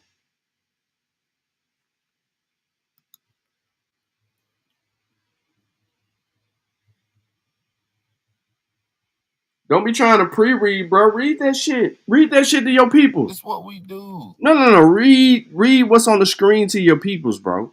Read it. Because it shows up again. The marked development of conventionalism and symbolism in the art of the people who built the old earthworks in the Ohio Valley and southward indicates their connection with certain peoples of the Southwest and of Mexico and Central America. It also furnishes one more point of evidence that the Ohio earthwork builders were more closely allied with the early stock of which the ancient Mexicans were a branch than with the tribes of the eastern part of the continent. The art of the eastern tribes, with the exception here and there of the slight resemblances, which can easily be accounted for by survival from ancient contact, is of an entirely different character with different motives and different symbols. Whereas this old art of Ohio is closely related to that of Mexico and Central America, and many of the symbols are identical. Come on, read it. Read it. Come on. So let's get into some more. The marked development of conventionalism Uh-huh. and symbolism. Good job. In the art of the people who built the old earthworks in Ohio Valley and southwards indicate their connection with certain peoples of the Southwest and of Mexico and in Central America. Now, let's keep going. It also furnishes one more point of evidence that the Ohio earthwork builders, mound builders, were more closely allied with the early stock of which the ancient Mexicans were a branch than the tribes of the eastern part of the continent.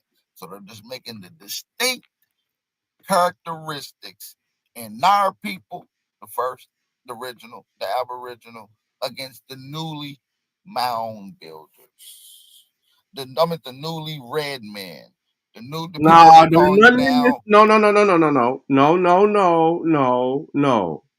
There ain't no newly red man. There's no newly red man. That motherfucker been red since they encountered the red man. Your punk ass is new. You just tried to hijack these people's history and culture. You just tried to jack their archaeological works and digs and evidence found to claim it as your own when the whole time the source was telling you that they talking about a whole nother group of people.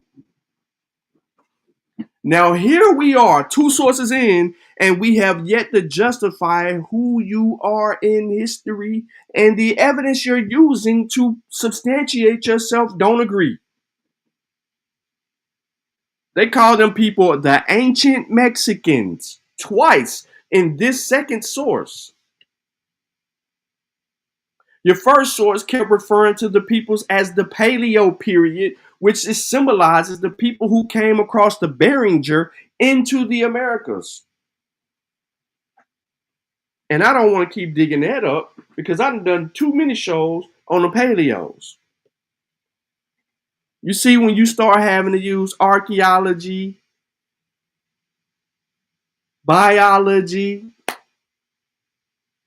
you see how y'all shit just start crumbling? Anthropology, linguistics, your shit start falling apart. But what you gonna try to brush over that? You read that to us and then you just explained it how you didn't comprehend what the fuck you just read. Native American and maybe sometime mislabeled American Indian. They're not like the mound builders. What? I wish we had some people in here that... Bro, what the fuck are you talking about, bro? Your source is talking about mound building. You just took us to Ohio. The name of the source that you presented to us is the Archaeological History of Ohio, the Mound Builders and Later Indians. Bro, why are you... What the fuck? Bro. What the fuck is wrong with you, man? What is wrong with you, man? You literally are reading a book. You're reading a book, bro. The book that you're reading is talking about the history of Ohio and the mound builders and later Indians by Gerard Fauci. What in the tenacious bullshit we got going on here? You just try to detach because the source has now got you in a conundrum. You're in a conundrum now.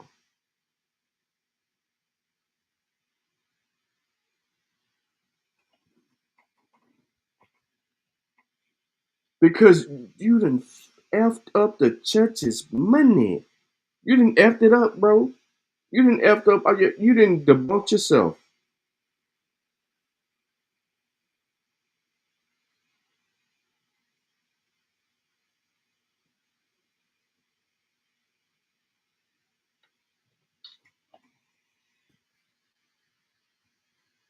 was rocking with this type of information, they'd be dropping fire emojis right now and supporting the channel. We ain't had one support today's live stream. We supposed to be turning up. Look. Because if they listening right, you done messed everything up. And now you done compromise all. And since you've compromised all, guess what else you done did? You done put yourself in trouble.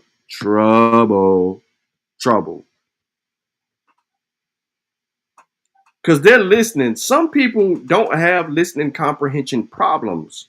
A lot of people have reading comprehension problems. You're displaying this right now. You just read something that goes against the grain of where you stand, and then it's correcting you as you reading it, and you still aren't comprehending because you were just touting your chest. Let's see, where else you gonna go? What's the next lie you gonna get into?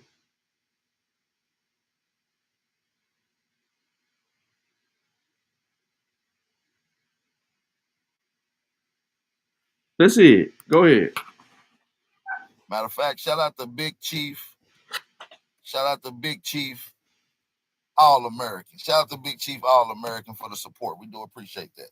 We just cooking. We just getting started. We just getting started, family. Y'all said the information been missing. Let's bring it back. Let's bring it back. All right, so we're talking about the Ohio mound builders are more closely resembling the Mexican branch instead of the Native American tribes. The art of the Eastern tribes, with the exception here and there of slight resemblance, which can easily be accounted for by survival from ancient contact. Right? So if you see a Native American with a little bit of similar symbolism or tradition, it's because they borrowed it from the ancient people that they had contact that was already here. It said no, that's not what this is saying. They didn't borrow, bro. That is not what this is saying. We just read it. I read it, then you read it. It is telling you. It is telling you that these people come from. It's saying these people come from an ancient people, which they call Mexicans. It says it. It says it. It says it also furnishes one more point of evidence that the Ohio earthwork builders were more closely allied with the earlier stock of which the ancient Mexicans were a branch than with the tribes of the eastern part of the continent. They're making a distinction. They're saying the people in the Ohio Valley area are more closely related to the ancient Mexicans than they are with the people that are on the eastern part of the continent of the United States. They're saying that their culture is different from that group of people's culture. It ain't saying what you're saying, bro. How did you not get that? Let me skip ahead. Let's try to catch him dead one more time somewhere else.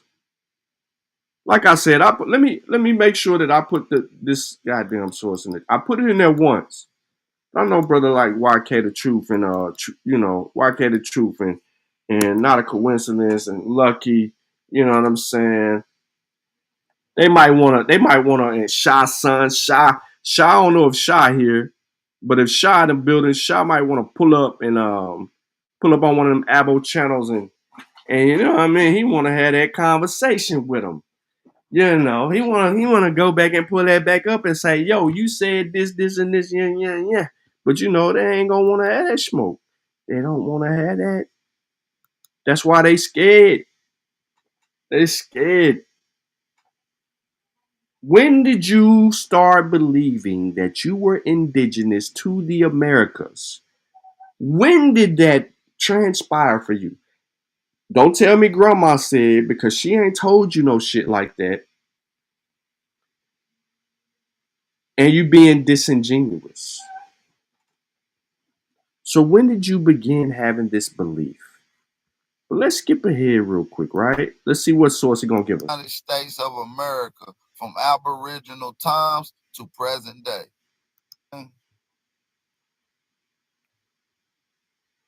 So we're going to go to the popular history of the United States of America from Aboriginal times to present day. So we're going to go to right here and we're going to read. We're going to get into this. Hold on. It said, first of all. Hold on.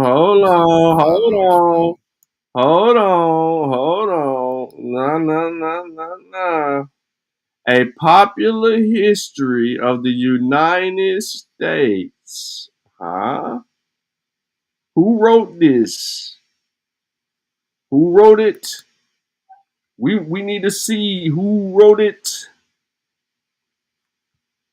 And we need to make sure we got the right book. We need to make sure that we got the right book. A Popular History of the United States of America is the name of the book. From the Aboriginal times to present day. That is why he used that. Okay? Now that we got the book. Yep, you know I get it. You know I get it. Let's see what page he's on. What page you on, bruh? What page you on? First of all, there was a time. So let's find that. Let's find first of all,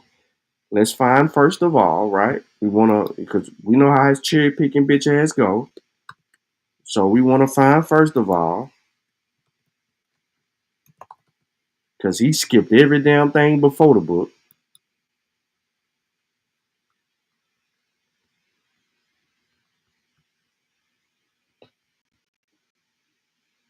First, to every American citizen, some of the knowledge second, this book, 1, 2, 3, 4, 5, part 1. All right. The Indians, their name accounted for. So you ain't want to do that? Look. He ain't want to look. He ain't want to do this. He ain't want to do this. He ain't want to do this, y'all. Look. He didn't want to do this. The Indians, their name accounted for. Differences between them and the Asiatics. The origin of the Indian race is unknown. Theories controverted, yada, yada, yada. Yeah, we're going back in history with this book. But we are looking for where he is with that book. Page.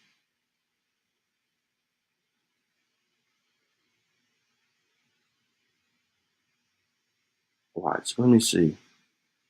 Let me look at his screen again. First of all, there was a time when the New World. Command find. First of all,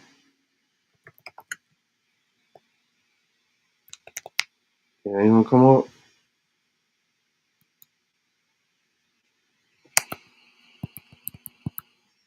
Nope. I have to download it in order to search it. Damn, I don't want to do that because I don't want this book. Oh, no part. That's why he don't give page numbers or nothing. They make you go and search their bullshit out.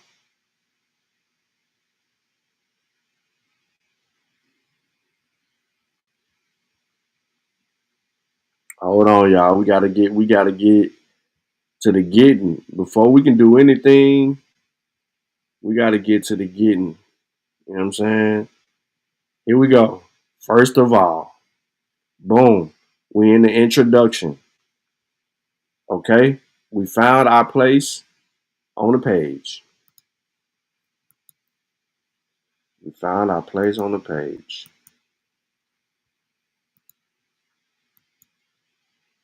Let me drop this book in the chat.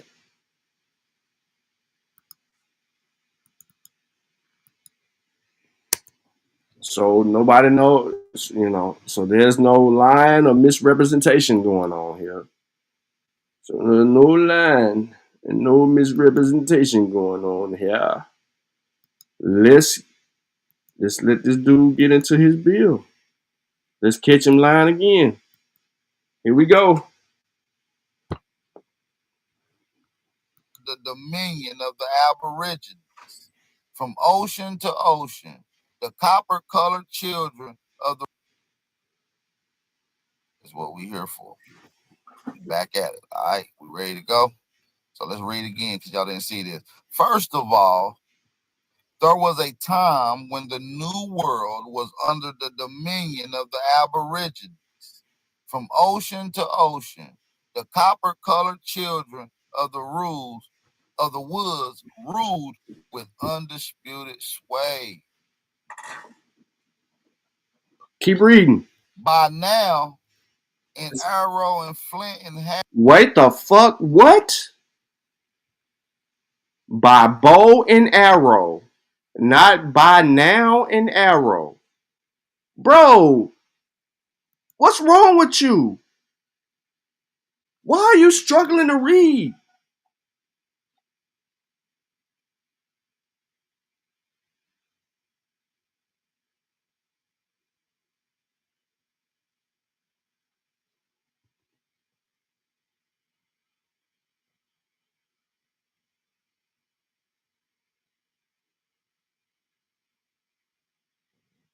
Who are you talking about, Honey Clark?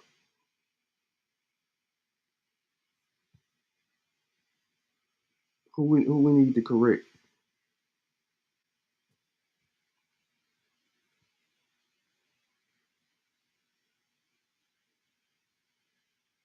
Here we go. By now, an arrow and flint and hatchet, the red. This dude cannot read. This is the fifth time that he's done this. Just listen. It clearly says by bow and arrow. By now, an arrow and flint and by now, an arrow and flint and hatchet, the red men.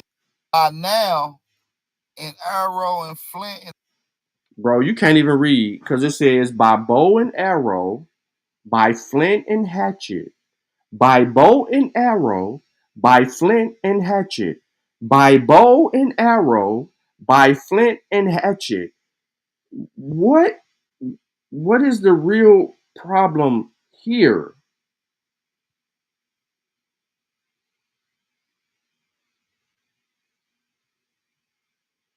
I don't have him. He's not, bro. Aboriginal power is not blocked over here at all. He's not blocked over here at all. That's a fucking lie. He's not blocked over here at all, bro. He's not blocked over here. Hold on. We got to pause for station identification. YouTube. How the fuck we block him? He's not blocked from over here, bro. Let me share my screen. Hold on, let me get on the Masi first. Switch account. Y'all can see this. Y'all can see this shit. I don't care. Switch accounts. Go to the Masi. On the Masi. On the Masi. Let it load.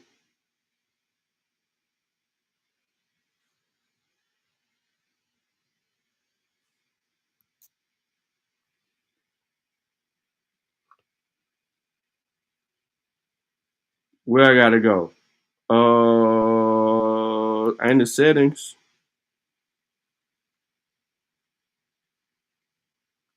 Privacy. Performance. Where is it?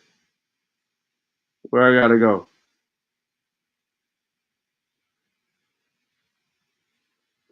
Who remember where I gotta go? I'm finna show y'all. Ain't no, he ain't blocked.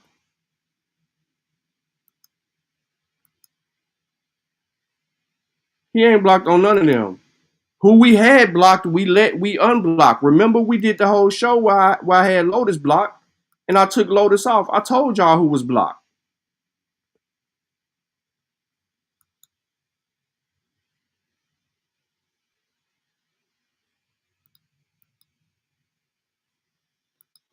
Hold on, I'm in the wrong area.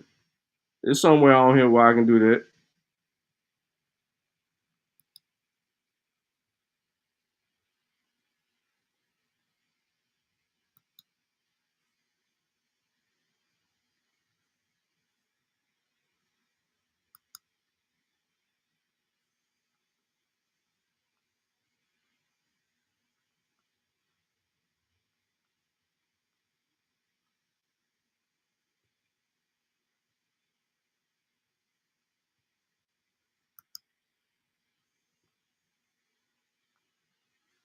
Look.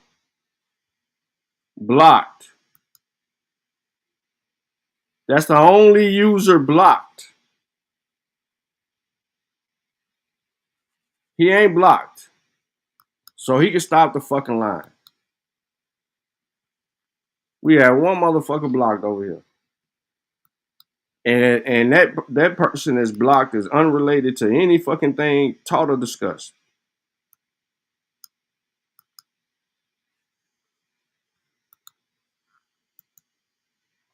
Nah, he don't come over here because he know that ass getting corrected. So again, the sentence says, by bow and arrow, by flint and hatchet. Let's listen to what he says. Just listen. Just listen.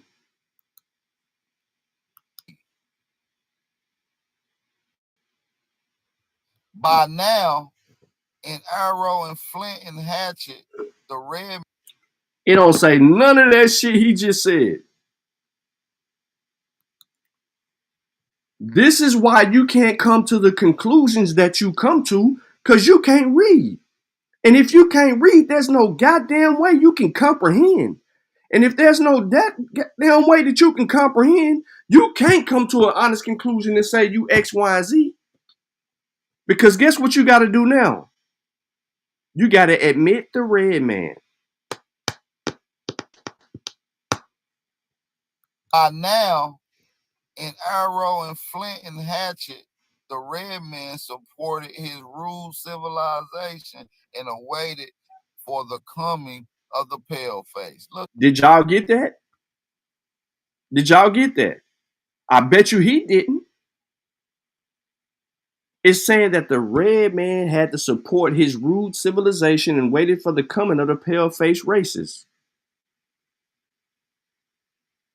He didn't get it. You know why he didn't get it? Because he didn't even read the fucking first part of this. The introduction says, the history of every nation is divided into periods. For a while, the genius of a people will be turned to some particular pursuit. Men will devote themselves to certain things and labor to accomplish certain results. Then the spirit of age will change, and historical facts will assume a different character. Thus arises what is called a period in history. In studying the history of the United States, it is of the first importance to understand the periods into which it is divided. First of all, there was a time when the New World was under the dominion of the Aborigines. From ocean to ocean, the copper-colored children of the woods ruled with undisputed sway. By bow and arrow, by flint and hatchet, the red man supported his rude civilization and waited for the coming of the pale-faced races. After the discovery of America, the people of Europe were hundreds of years in the making themselves acquainted with the shape and the character of the New World. During that time, explorers and adventurers went everywhere and settled nowhere. To make new discoveries was the universal passion, but nobody cared to plant a colony. As long as the spirit prevailed, historical events bore a common character, being produced by common causes. Hence arose the second period in history, the period of voyage and discovery. What you gonna say? Look at this, man. You can't make this up. The red man was waiting on the day that they could have some type of power over the Aborigines. They was waiting to team up with the white man. What? It's what the literature says. No, wait, no, they didn't. What are you? That's not, bro. That is not what that says. It did not say that they was waiting to team up with the white man. They didn't. None of that. What are you talking? I don't even know what she is. Boy, what you? Something wrong with you, girl. I don't know what you got going on. Have a good day. What you mad at?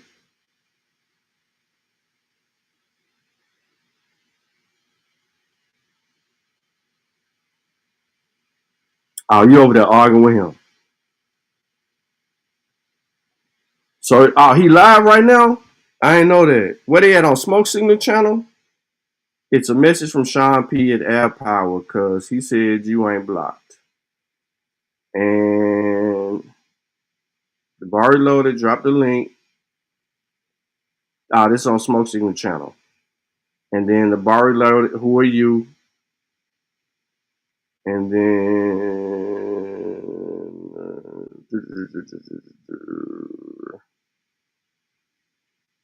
bar reloaded, thanks, bro. Tell Sean P to eat a baboon stick. Thanks for delivering the message, brother. What? Why you calling this woman a brother? Oh, yeah, he done pissed you off.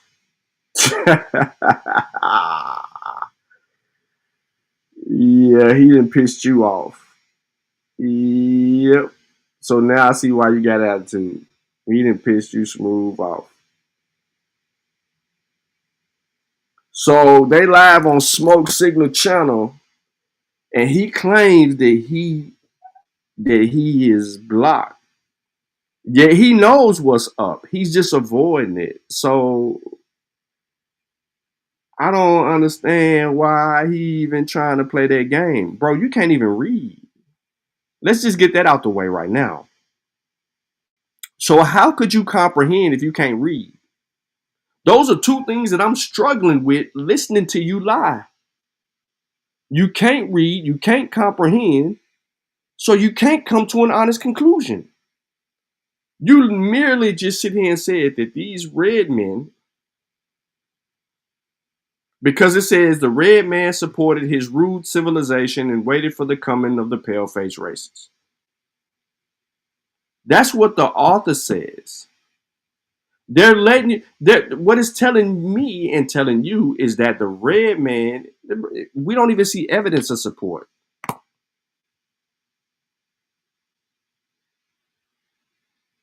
How when we have the red man refuting shit?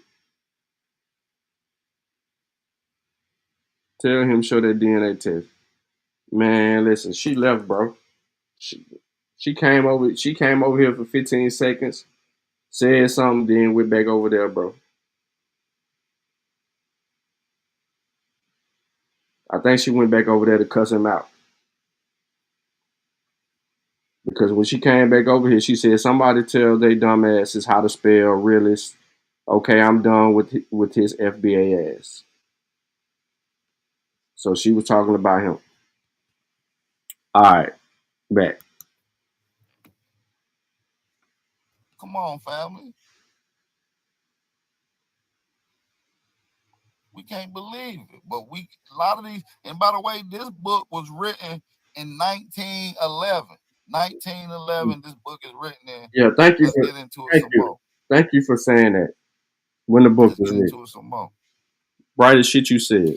After the discovery of America, the people of Europe were hundreds of years in the making. They self-acquainted with the shape and characteristic of the New World. During the time, explorers and adventurers went everywhere and settled nowhere. To make new discoveries was universal passion. Nobody cared to plant a colony. As long as the spirit prevailed, historical events bore a common characteristics. Hold on. Let's get to where I need to be. Hold on. My bad. To important characteristics. Damn, what the fuck was that?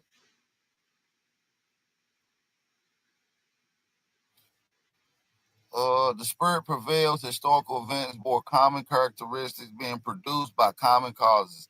Hence arose the second period of our history.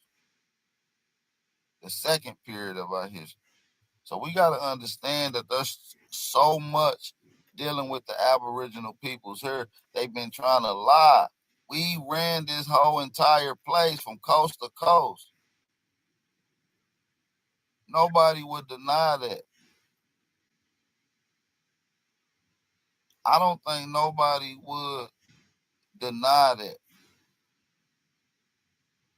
Let's get back into it some more. We gonna cook some more. It said the adore of the English people was now somewhat cool, yet they had before them truthful descriptions of the beautiful and magnificent of the new country. And another colony consisting largely of families, meaning slaves. Look, what? Families mean slaves. No, so you read, bro. Whoa. What does the fucking source say? You didn't switch books. What the fuck did you just do? Voyage and Discovery. Hold on.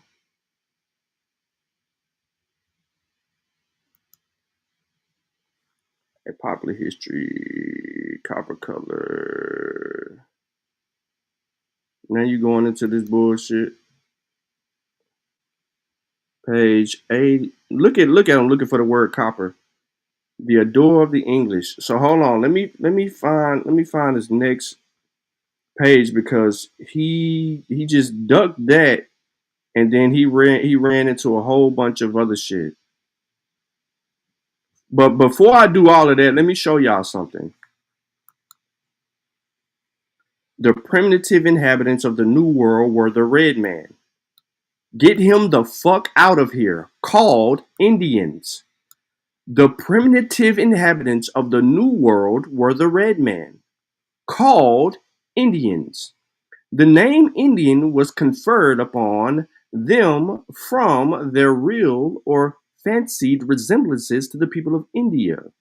But without any such similarity, the name would have been the same for Columbus and his followers, believing that they had only rediscovered the Indies, could have, of course, called the inhabitants of Indians. The supposed similarity between the two races, if limited to the mere personal appearance, had some foundation in fact, but in manners, customs, institutions, and character, no two peoples could be more dissimilar than the American Aborigines and the sleepy inhabitants of China and Japan. This is why they cherry pick, boom. The primitive inhabitants of the New World were the red men called Indians. This is his third source. His third source don't agree with shit he says.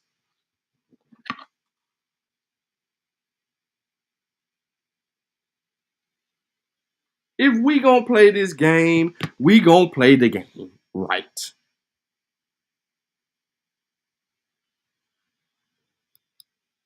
I don't need to look up nothing on skin color. Hoodwink. I know where you're going, but I ain't even gotta look it up. The origins of North American Indians is involved in complete obscurity. That they are one of the older races of mankind, no doubt mankind cannot be doubted. But at what date or by what route they came to the Western continent is an unsolved problem. Many theories have been proposed to account for the red man's presence in the New World. So just so y'all know, we are talking when you hit a red man, the red man is the Indians. They are the primitive inhabitants of the New World. So it ain't the Abos.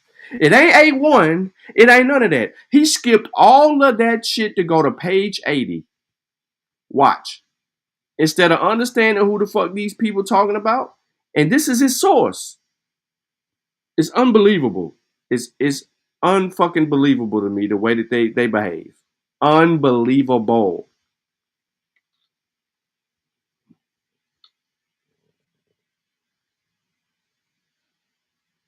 I gotta do a better job. I'm working on myself. I'm almost there.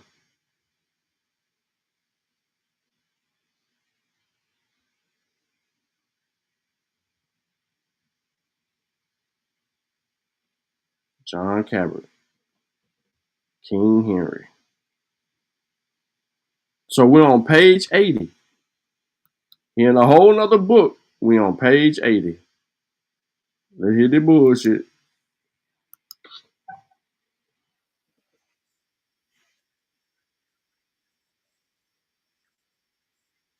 Hold on. Hold on. Hold on. My bad.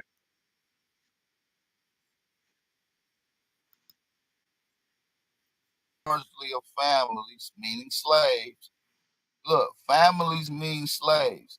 So when you read in this book and it says family, these colonies consisting of largely of families, meaning largely of slaves.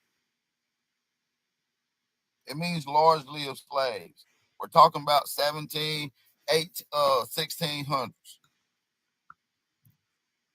Pause. The adore of the English people was now somewhat cooled. The adore. The adore. Here we go. All right. So the adore of the English people was now somewhat cooled. Yet they had more before them. The truth, the descriptions, the beauty, and the magnificence of the new country. And the character. Okay. All right. So we're here. But before that, what did it say? It is needless and hasty abandonment, for within a few days of the shipload, the stores arrived in the prudent Raleigh. But finding no colony, the vessel could not do nothing but return. 2 weeks later, Sir Richard Grenville himself came back to Roanoke with 3 well-landed ships and made a fruitless search of the colonists. Not to lose possession of the country altogether, he left 15 men upon the island and set sail for home. Okay, so here we go. Your daughter English. So now we can go back and listen to his bullshit. Let's go. That's why he skipped over the book, bro. He definitely do not want to deal with this work. Nah, he don't. No, he don't. I don't want to deal with this. Nah. Oh shit, my bad.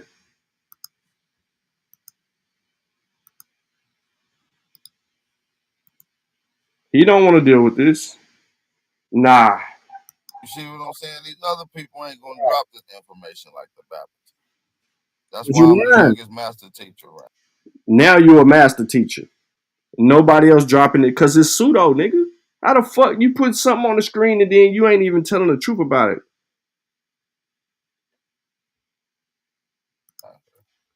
So we're gonna go to the etymology of the word family just so we can give y'all some facts. I don't like making claims that we can't show. That's what we do. You been claiming shit the whole show and ain't showed no facts. What the fuck do you? So look, the term family early. I ain't got nothing. Where is that? Go. Keep reading. 15th century. What it means? Servants of a household. Family servants. Domesticated collectively. Okay. So he went to the etymology of the word family. He went to the etymology of the word family instead of going to the definition of the word. The definition and the etymology are two different things. I don't understand how one person can understand something so similar, so simple, so fucking easy. So we can do this, right? We can play this game, right? Family, the basic unit in society traditionally consisting of two parents rearing their children. Family is a group of people related either by consanguinity. I can't ever say that word. I ain't gonna fake it. I sound like your ass over this word. Consanguinity by recognized birth, or affinity by marriage or other relationship. A family is a group of two or more persons related by birth, marriage, adoption who live together. A family is a group of persons in the United States with the ties of marriage, blood, or adoption. 1 second. Let me get my anthropology book. Don't worry. You ain't got to wait too long. Let me go into here and see if I can find the anthropolitical explanation for the word. Culture, understanding ourselves.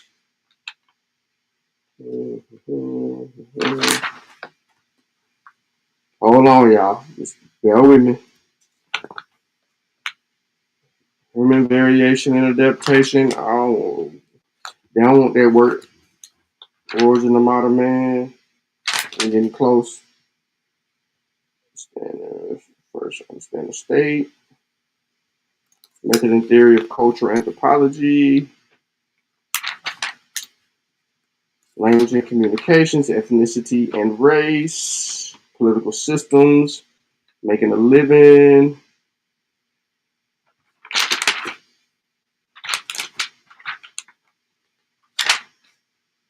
Gender.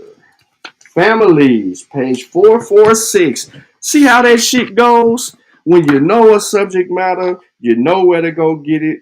That's why I always tell y'all what anthropology deals with. And that is why these dumbass Negroes that y'all be talking to on a day-to-day basis or go over in their chats and post up just to hear their foolishness can't deal with this man. They can't deal with this him.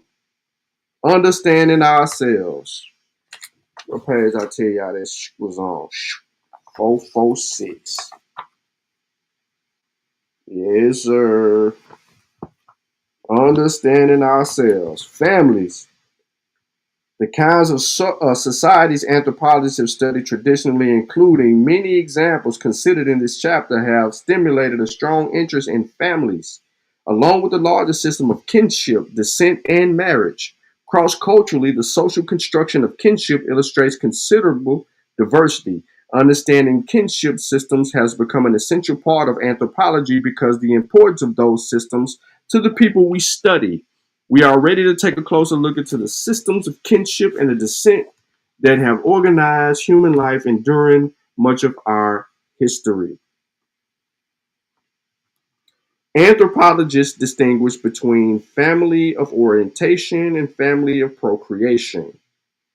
From the individual's point of view, critical relationships with the parents and siblings of the family orientation, with the spouse and the children, and family procreation. In most societies, relations with nuclear family members, parents, siblings, children, take precedence over relations with other kin.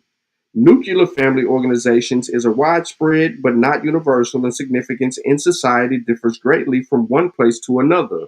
In few societies, such as the Nair case describes below, nuclear families are rare or non-existent. In others, the nuclear family plays no specific role in social life. The nuclear family is not always the basis of residence or authority of organization.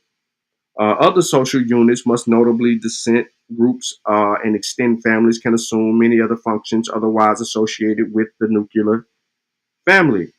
Hold on.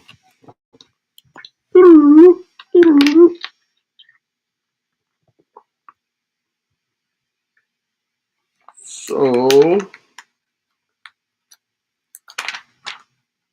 I'm trying to see if anything else is illustrated here. Nope, because it goes into industrialism and family organization. For many Americans and Canadians, the nuclear family is the only well-defined kin group. Family isolation arises from geographic mobility, which is associated with industrialism, so that a nuclear family focuses is characteristics of many modern nations born into a family of orientation. North America leave home or work or college and break with parents is underway.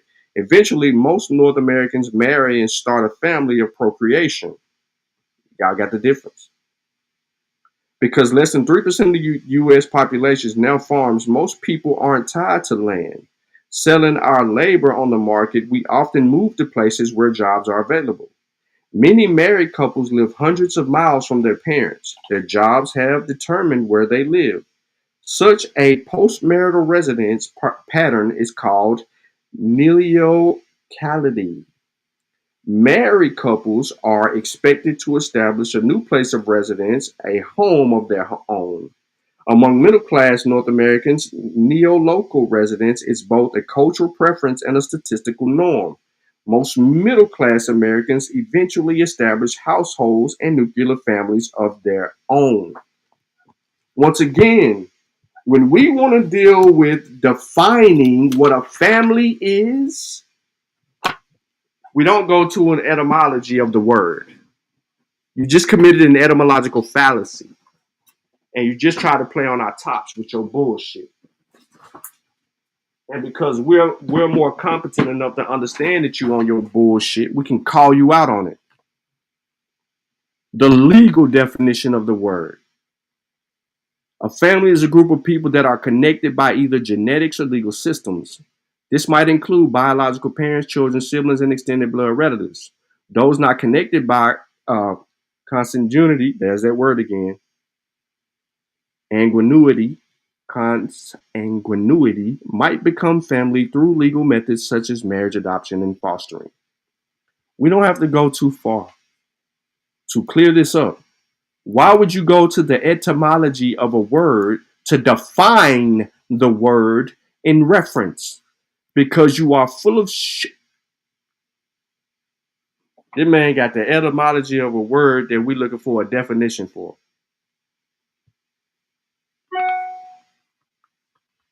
Uh-oh. Incoming.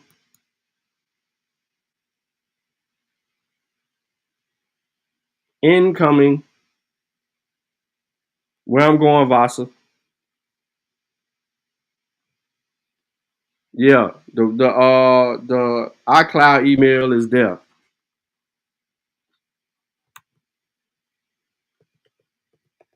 I get it faster. The other email be taking forever.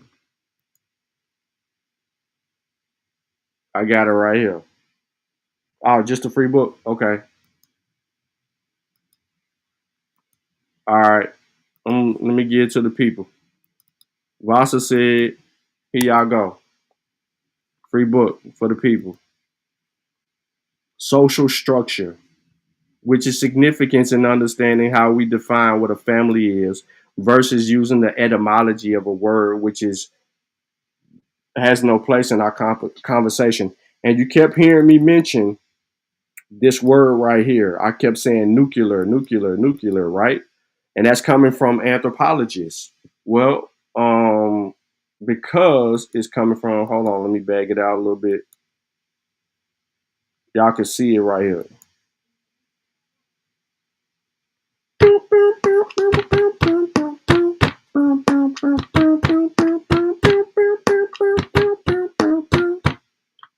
Y'all don't know nothing about that Raekwon and Ghostface.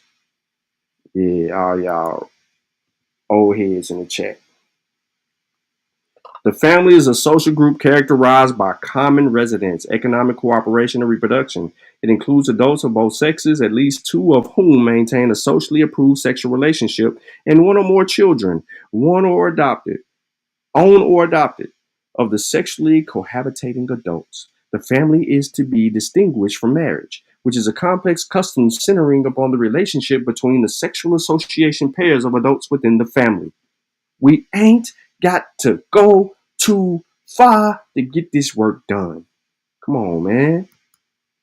What is he talking about? You over here going online to etymology. We ain't looking up the etymology of where the fucking origins of a particular word come from. We smarter than that. We know if we're looking for a definition of the word, we don't go to etymology.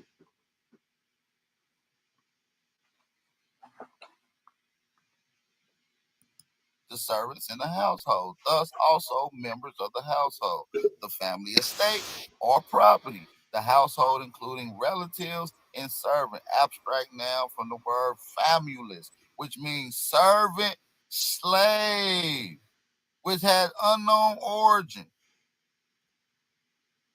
Okay? So when you read in these documents and you seeing in the colonies, they're referring to them as families, these are slaves. I just want to make that clear as we move on. But we build it. That's what we do. So it said in the families was easily made up. The character of municipal government was granted by the superior. John White was chosen governor in every precaution taken to secure the permanent success of the city of Raleigh.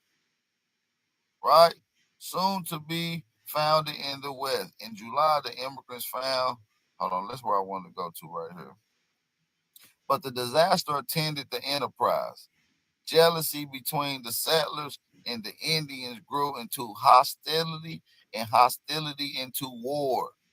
Then a peace was concluded, and Sir Walter Raleigh, right, gave consequence in an absurd performance by which Mateo, one of the Indian chiefs, was made a peer of England with the title of the Lord of Roanoke. So when you hearing about the Lord, and even in historical texts, they're talking about people who ran the land. When you heard about the people that says Lord, like a Lord, that's somebody who runs the land. Now I don't know if I gotta pull that up for you niggas in the etymology, but we heard it. Etymology is not the definition of a word. Etymology deals with the origin of the word. It tells us how the word has been used over time and evolved into its meaning today. I don't understand how y'all dudes over there cannot comprehend what it is saying to you.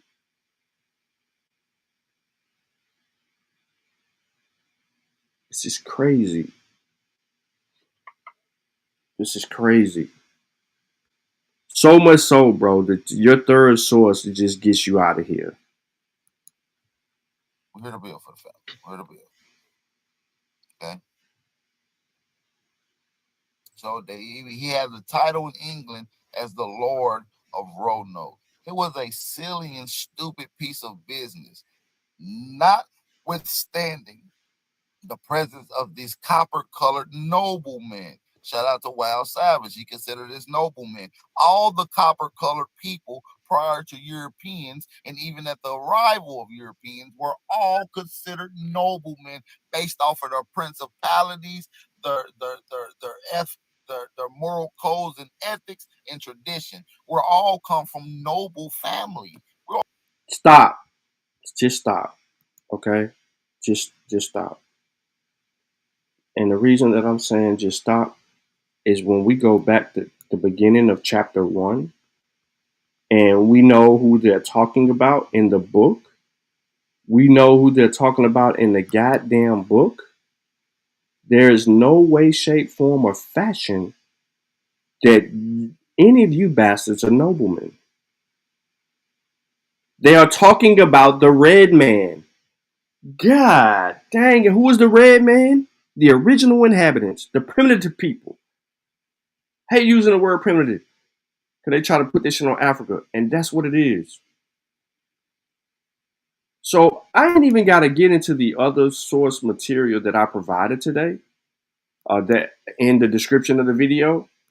But if you check out the information in the description of the video, you're going to come across some really good information. And I'm not going to get into any of that information, unfortunately. There was no need for me to do so.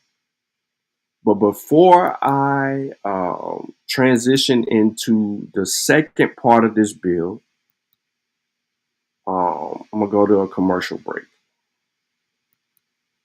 Because I deserve one. I deserve a commercial break. I just need to run downstairs real quick and grab some. In the meantime, from Africa, but they will be able to tell you about Africa. They wouldn't be vaguely saying they from Africa, brother. Like when a European says I'm from Europe, he doesn't say I'm from Europe. He says I'm from Germany. I'm from a particular province. I still got people out there, right? You know, when people say hold on. When people say they from Asia, they tell you where about from Asia they from. They tell you their province. They tell you they still got people out there. These people will confirm that they are indeed a part of their heritage. But you niggas was calling y'all African? Oh, mysteriously, you have no contact with the people you say you descend from. So I don't believe you. Bro. Hating Africa and hating the African, we ended up even hating ourselves without even realizing it. Because you can't hate the roots of a tree and not hate the tree. The roots of a tree and not hate the tree. You ain't no Indian, please try again. Everybody know you's an African. And Malcolm X said, you can't hate the root without hating the tree.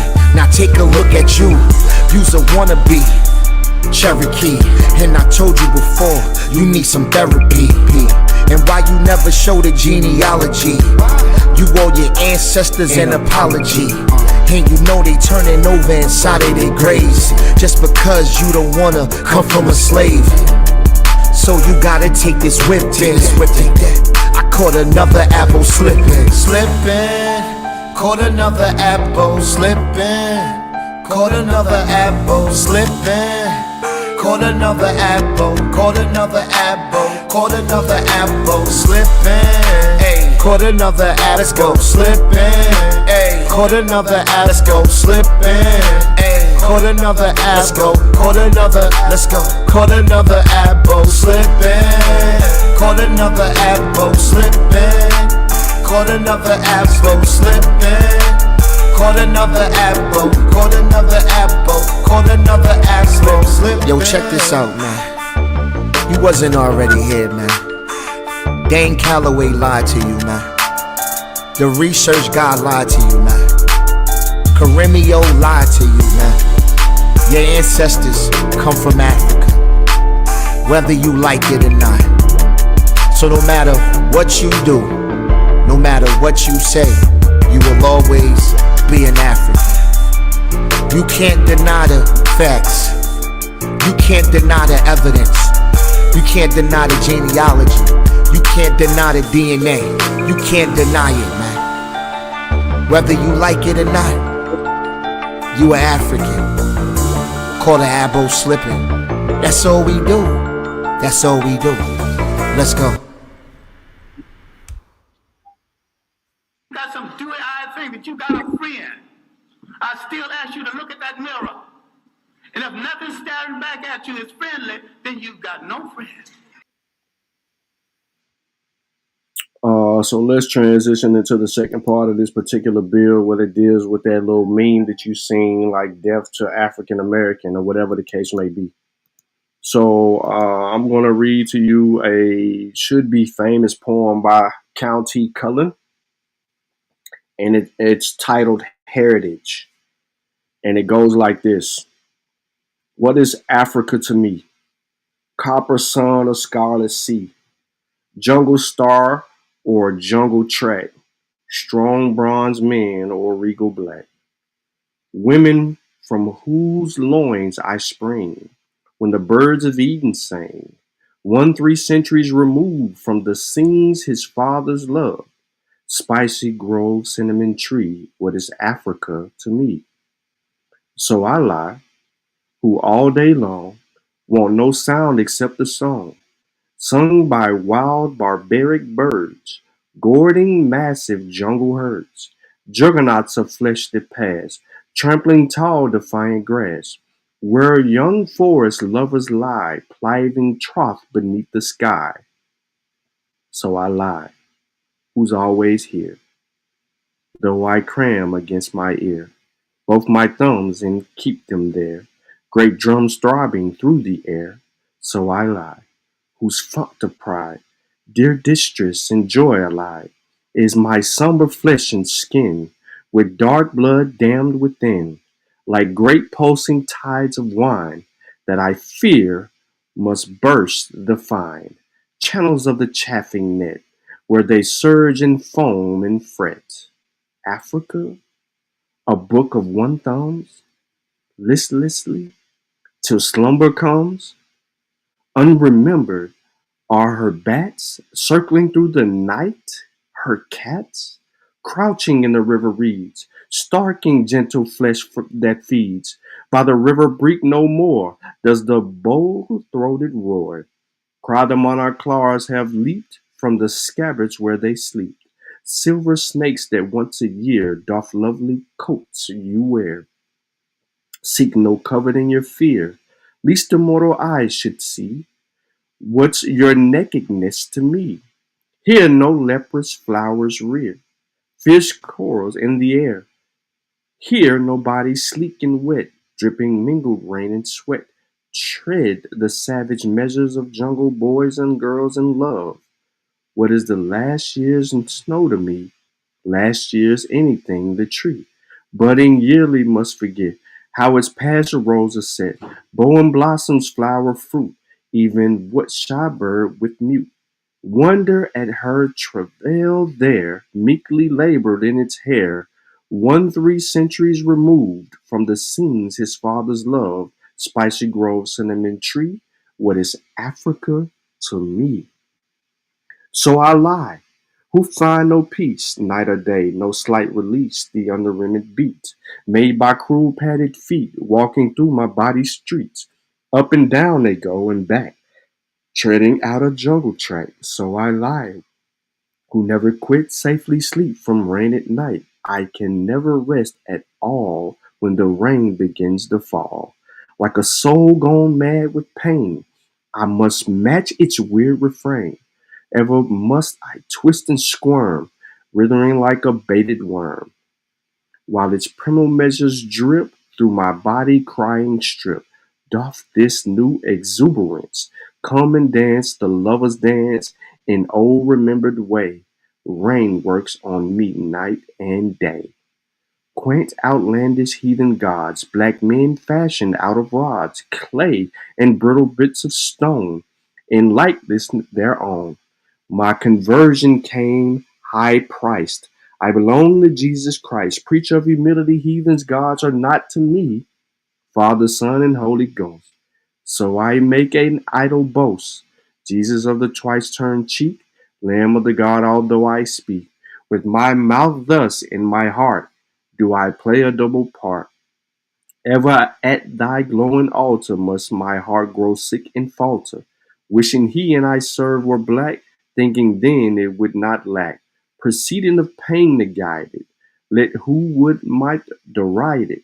Surely then this flesh would know, yours had dorn a kindred woe. Lord, I fashion dark gods to you, daring even to give you dark despairing features were crowned with dark rebellious hair. Patient wavers just so much as mortal grief couples, while touches quick and hot or anger rise to smitting cheek and weary eyes. Lord, I forgive me if my need sometimes shapes my human creed. All day long and all night through, one thing only must I do. Quench my pride and cool my blood, lest I perish in the flood, lest I've embers set timber that I've thought was wet, burning like the drex flax, melting like the merest wax. Lest the grave restore its dead, not yet has my heart or head. In the least way I realized, they and I are civilized. It's from this dude, man, right here. That's one of his poems he's known for. County Cullen. Yeah, he was an American poet, novelist, children's writer, playwright, particularly well known during the Harlem Renaissance era. Yes, sir. Yep. A little history right there about him. You know what I'm saying? Just wanted to bring that into it. He says what he says and he does what he does. That's one of his poems that he's known for sure. For sure. And the other significance is what y'all see on the screen of the scene, but he married Yolande Du Bois. She was the surviving child of W.E.B. Du Bois, and his first wife, Nina Goma Du Bois, was whose son had died as an infant. So there you go. A little bit about your boy right here. And yes. This might be another reason, you know, you got to bring up some stuff in there because you got to mention, you know, Tennessee and the building Nashville to be exact. While at Fisk, yeah, he had a romantic relationship with jazz saxophonist. Yeah, she did. But she ended up marrying Buddy. But nah, man, it is what it is, right? So we just want to keep it a buck right there. Bring up County. You know what I'm saying? One time for those who know. If you know, you know, right? If you know, you know. So let's get into this other part, right? African American and Black identity in research terms. Okay. Gretchen Neidhart is responsible for this. Drop 2021. Maybe that'll help you out. It says here keywords and research terms mostly pertaining to the 19th century. We also maintain this list of historical terms for your reference. Most of these will not be used in a title, description, or subject, but will instead be the terms that you should look out for in the historical sources themselves. Please note that these are historical terms, many of which be considered harmful or offensive today. This list was compiled in the summer 2020 by such and such. So here you go.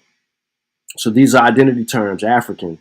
The term African is helpful if searching a collection of North American sources from the 18th and 19th centuries up until about the 1816. African American referred to themselves as African. One more time, way before Jesse Jackson, way before African Americans referred to themselves as Africans. With the founding of the American Colonization Society, which sought to forcibly export Black people from the U.S. to Liberia and other African countries, Black Americans abandoned the term, which associated them more closely to the continental heritage. This term is helpful, free African. This term is helpful when searching for North American collective date, the 17th to 19th centuries. African American, currently the first known appearance of the term African American was in 1782 in a sermon written by the self-named African American. The identifier was not a popular one, however, and did not gain prominence until the civil rights activist Jesse Jackson pushed for its adoption in the 80s. Isabel Wilkerson writes and embraces the term represented by some of the African Americans that are accepting the difficult past and resolving the long ambivalence toward Africa. This shift hoped to change the association from a racial identifier to a cultural and ethnic identity. In other words, Wilkerson wrote, there is a feeling that African American can sometimes convey a significance that Black can't. There was not universal acceptance, however. Some say they do not identify with African and represent prominent Blacks telling them what to be called. Let's see where we are in this argument. Other terms was African Americans, Afro Americans, and Afro American. African descendant. Term appears to be sporadically throughout the 19th century, but not as a widely used term by either Black community or white people. Also see African descent. Black has been used throughout the last 3 centuries in the U.S., but its use as a community identifier emerged with the rise of the Black Power movement. So it wasn't until the 60s when it replaced Negro. Invoking the term Black aimed to reclaim a negative term and also to counter white. Negro, with a capital N, was reclaimed and became popular in the 20th century, especially among the Northern African Americans and the Black leaders such as Booker T and W.E.B. Uncapitalized, the term has been used by both white and Black people since the 18th century, possibly the 17th. Colored. This was the dominant throughout the second half of the 19th century, allegedly accepted to both white and African Americans. It fell from the popular usage from the rise of the term Negro, which seemed to Black leaders as a more specific word that fostered group identity. This people of color, this term has been used since the 19th century by both African Americans and whites, but in describing archives, this should be avoided when specifically writing about Black people, unless referencing a context in which it is historically used as a Cuban gente de color. Mixed race, there's nothing in there for that, or interracial. Then there are some sources for that. And then in the 19th century, you got other terms that are used, and I ain't getting into any of it, but you got them here. All right. So I want to get into a news article that was dropped in the New York Times, but unfortunately, I can't get into the New York Times at this moment. Hell, I can't even see. I couldn't even see the chat for a second. The Abos have no end game. The Abos have no end game. At Ilol. All right.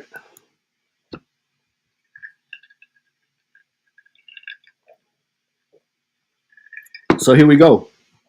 From Negro to Black. From Black to African American. The power of names and the naming. In a December 1988 news conference at Chicago's Hyatt Regency O'Hare Hotel, where leaders of 75 Black groups met to discuss a new national Black agenda, Jesse Jackson announced that members of their race preferred to be called as African American. The campaign then led to replace the term Black, made immediate success among African American opinion makers and more gradual acceptance in the national press. Jackson's cultural offensive proposed an ethnic reference for a racial one, aiming thereby to help create as much as an express a sense of ethnic identity among Black Americans. It called the successful imposition of Black over Negro. 20 years earlier, and renewed other themes of the Black Power movement of the late 1960s. Names can be more than tags. They can convey powerful imagery. So naming, proposing, imposing, and accepting names in political exercise and the call for the Blacks to be called African Americans was more than a manner of speaking. To be called African Americans is cultural integrity, Jackson said. It puts us in a proper historical context. Every ethnic group in this country has a reference to some land base, some historical cultural base. African Americans have hit that level of cultural maturity. There are Armenian Americans, Jewish Americans, Arab Americans, and Italian Americans. And with a degree of acceptance and reasonable pride, they connect their heritage to their mother country and where they are now. True story, and go pop back up talking about the hyphenated Negro. The hyphenated people. Jesse Jackson's proposal to conceive race relations as multi-ethnic pluralisms was not entirely new. He himself called the ethnic consciousness 20 years earlier. The other American ethnic groups maintained their national styles, live in the same neighborhoods, visit the old country, have ethnic holidays. The continuity between the roots and the fruits of those ethnic groups remains. But the continuity between our root in Africa and our fruit in America has been broken. I like that.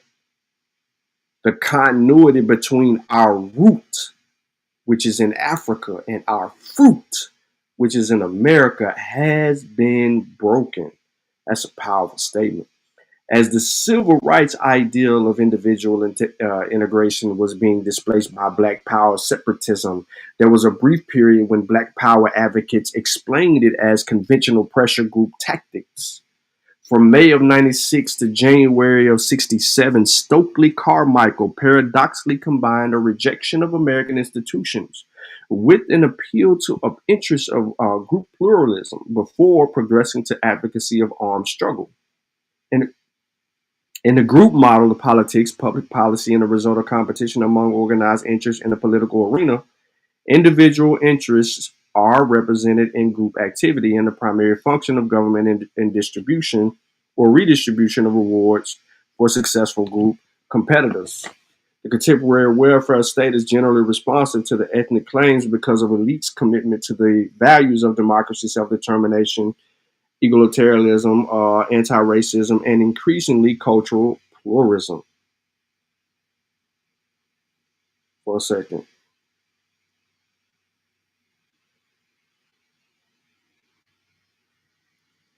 Nathan Glazer and Daniel Mohinian describe the apparent ease with which modern government uses ethnic categories as a basis for distributing its rewards. The phrase Black Power had been used by Richard Wright, Paul Robeson, and Adam Clayton Powell in early decades. But apart from racial assertiveness, and rejection of assimilative integration, the slogan revived Stokely Carmichael in 66, never had an agreed precise meaning, and its advocates, the NAACP executive Roy Wilkes, consistently condemned it as anti-white separatism. And Martin Luther King said the phrase falls out of the ear of racism in reverse.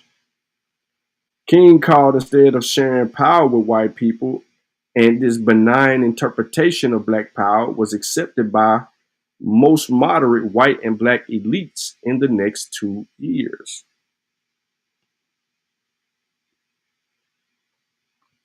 I'm gonna pause real quick because I might come back to this, but this is that argument, and it speaks toward that argument about how we did all of this bullshit. So.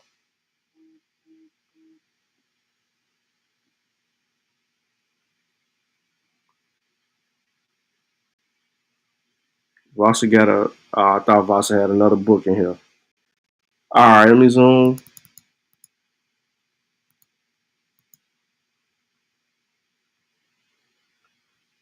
So right here is the census information.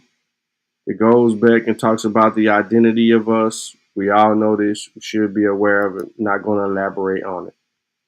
Then we come to grips with the legal term of African Americans as far as the law dictionary is concerned. And it says we are citizens or residents of the United States who have origins in any of the Black populations of Africa. In the United States, the terms are generally used for Americans with at least partial sub-Saharan African ancestry. Boom. Most African Americans are direct descendants of captive Africans who survived the slavery era within the boundaries of the present United States. There were many events and issues, both resolved and ongoing, that were faced by African Americans. Some of these were slavery, Reconstruction, development of African American community, participation in the great military conflicts of the United States, racial segregation, and the civil rights movements.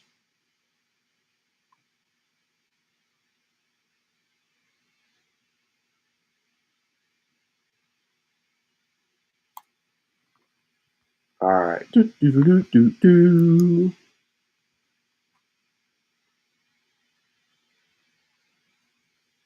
This is basically the article that I was mentioning earlier. African American favored by many of the America's blacks. 1989 article. Yeah, so you basically can get that. But I ain't signed in and I ain't paying. F the New York Times. Here go another one. So, how the end of slavery led to starvation and death for millions of black Americans in the brutal chaos that followed the Civil War. People don't really get into this. Life after emancipation was harsh and often short. There's a new book that argued this. And yeah, we need to get in. We need to get into that, but that's illegitimate to the thing, to where we are. So I wanted to really kind of speak on that, this whole notion of how we identifying ourselves. So that's one of the reasons, right? Why we need to do a better job at dispelling the stupidity that comes amongst us, and not play into the bullshit hand of the stupidity of ignorance amongst us. Like people like Yodi might be a cool dude, but he kind of ignorant. And this is one of the reasons for denialistic amnesia, revisionist attempt to deny their African identity. We ain't burying no motherfucking African Americans in 2025. The fuck we look like doing that? What? What is Yodi talking about? Yodi, what are you talking about? Ain't no book, ain't no poem, ain't no nothing talking about black people being copper colored ever. As a matter of fact, now that you hear Yodi,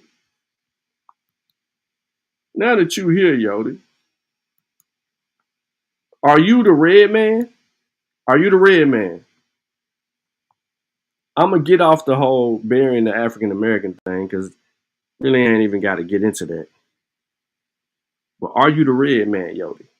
Huh? The primitive inhabitants of the New World were the red men called Indians.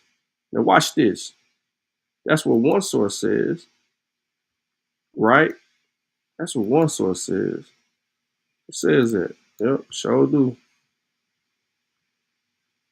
Sure do say that. And them commercial ads are a bitch.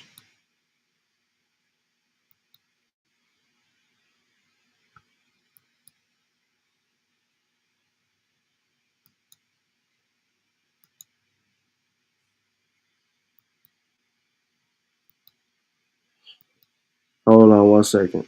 I'm leaving that up there for a second.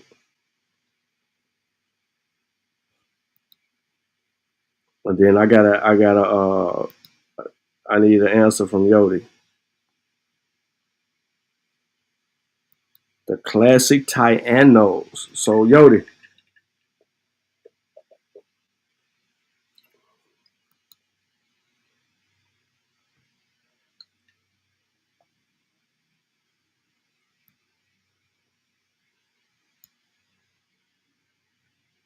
How the fuck do I zoom in again?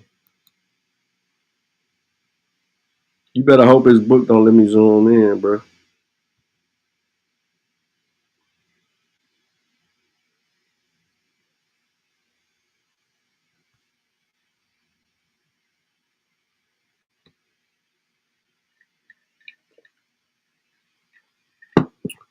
This shit full of ads. right here. Damn, go back.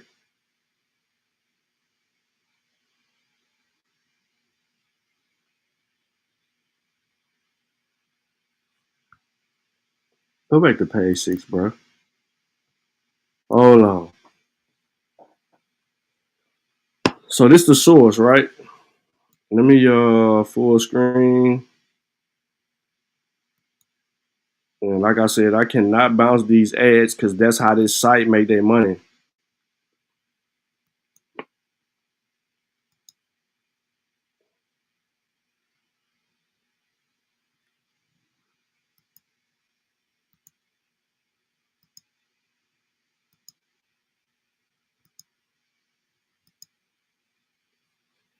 All right. It says right here on page 11, the men went naked or covered their genitals with cotton loincloth.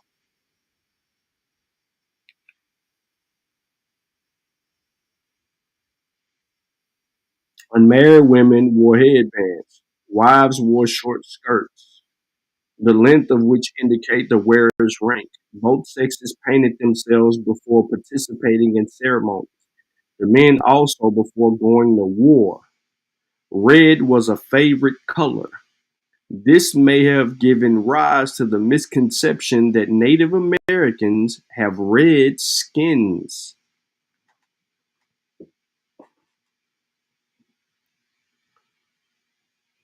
So that's 2 times we get to the red. That ain't even it. I even got more. I even got more. I know I got more. Now hold on. Y'all can't see the source?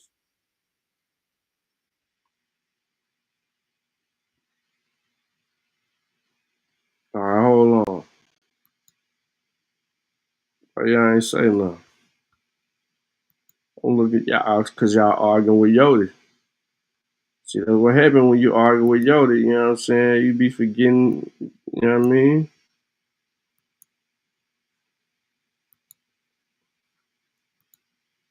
All right, let me see if y'all can see that.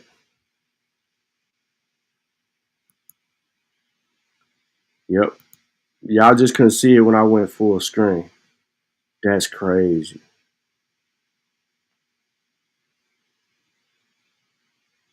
Yeah, so what I just read came up out of that book right there. I ain't even gonna go backwards.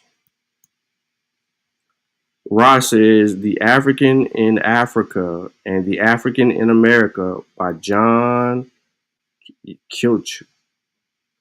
A Tribute for a Negro by William Armstead, 1854. The Negroes Complained by William Cowder, 1788. Yeah, killed him. Yodi in the chat.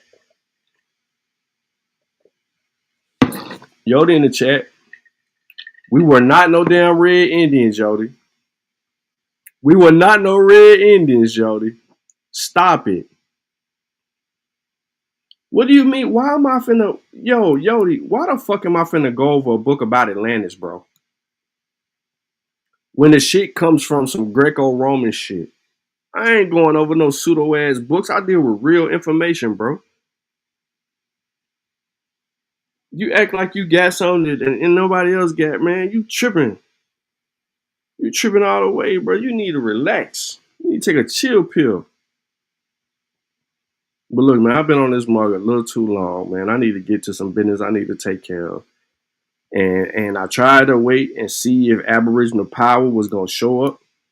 And he didn't want to show up. That's a damn shame. You do all that woofing over there on all them other channels. You run your mouth and then you talk all that shit. But you don't never want to catch a fade outside of your little comfort zone. You stay in areas where you can get away with that bullshit.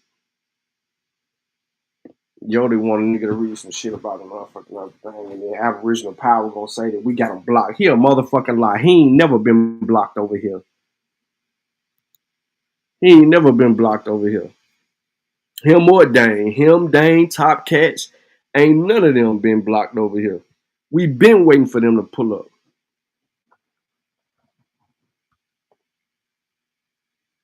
And because I know y'all don't want that smoke, man, I'm finna, I might be back later.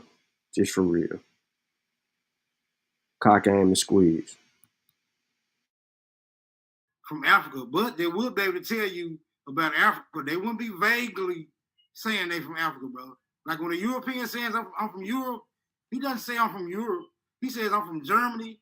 I'm from a particular province. I still got people out there, right? You know, when people say hold on. When people say they from Asia, they tell you where about from Asia they from. They tell you their province. They tell you they still got people out there. These people will confirm that they are indeed a part of their heritage. But you niggas was calling y'all African? Oh, mysteriously, you have no contact with the people you say you descend from. So I don't believe you. Bro. Hating Africa and hating the African, we ended up even hating ourselves without even realizing it. Because you can't hate the roots of a tree and not hate the tree. The roots of a tree and not hate the tree. You ain't no Indian, please try again. Everybody know you's an African. And Malcolm X said, you can't hate the root without hating the tree. Now take a look at you, you's a wannabe Cherokee. And I told you before, you need some therapy. And why you never show the genealogy? You owe your ancestors an apology. And you know they turning over inside of their graves just because you don't wanna come from a slave. So you gotta take this whip in. I caught another apple slipping. Caught another apple slipping. Caught another apple slipping. Caught another apple. Caught another apple. Caught another apple slipping. Hey, caught another apple slipping. Hey, caught another apple slipping. Hey, caught another apple. Caught another. Let's go. Caught another apple slipping. Caught another apple slipping. Caught another apple slipping. Caught another apple. Caught another apple. Caught another apple slipping. Yo, check this out, man. You wasn't already here, man. Dane Calloway lied to you, man. The research guy lied to you, man. Karimio lied to you, man. Your ancestors come from Africa, whether you like it or not. So no matter what you do, no matter what you say, you will always be an African. You can't deny the facts. You can't deny the evidence. You can't deny the genealogy. You can't deny the DNA. You can't deny it, man. Whether you like it or not, you are African. Call the abo slipping. That's all we do. That's all we do. Let's go. Got some dewy-eyed thing that you got a friend. I still ask you to look at that mirror. And if nothing staring back at you is friendly, then you've got no friend.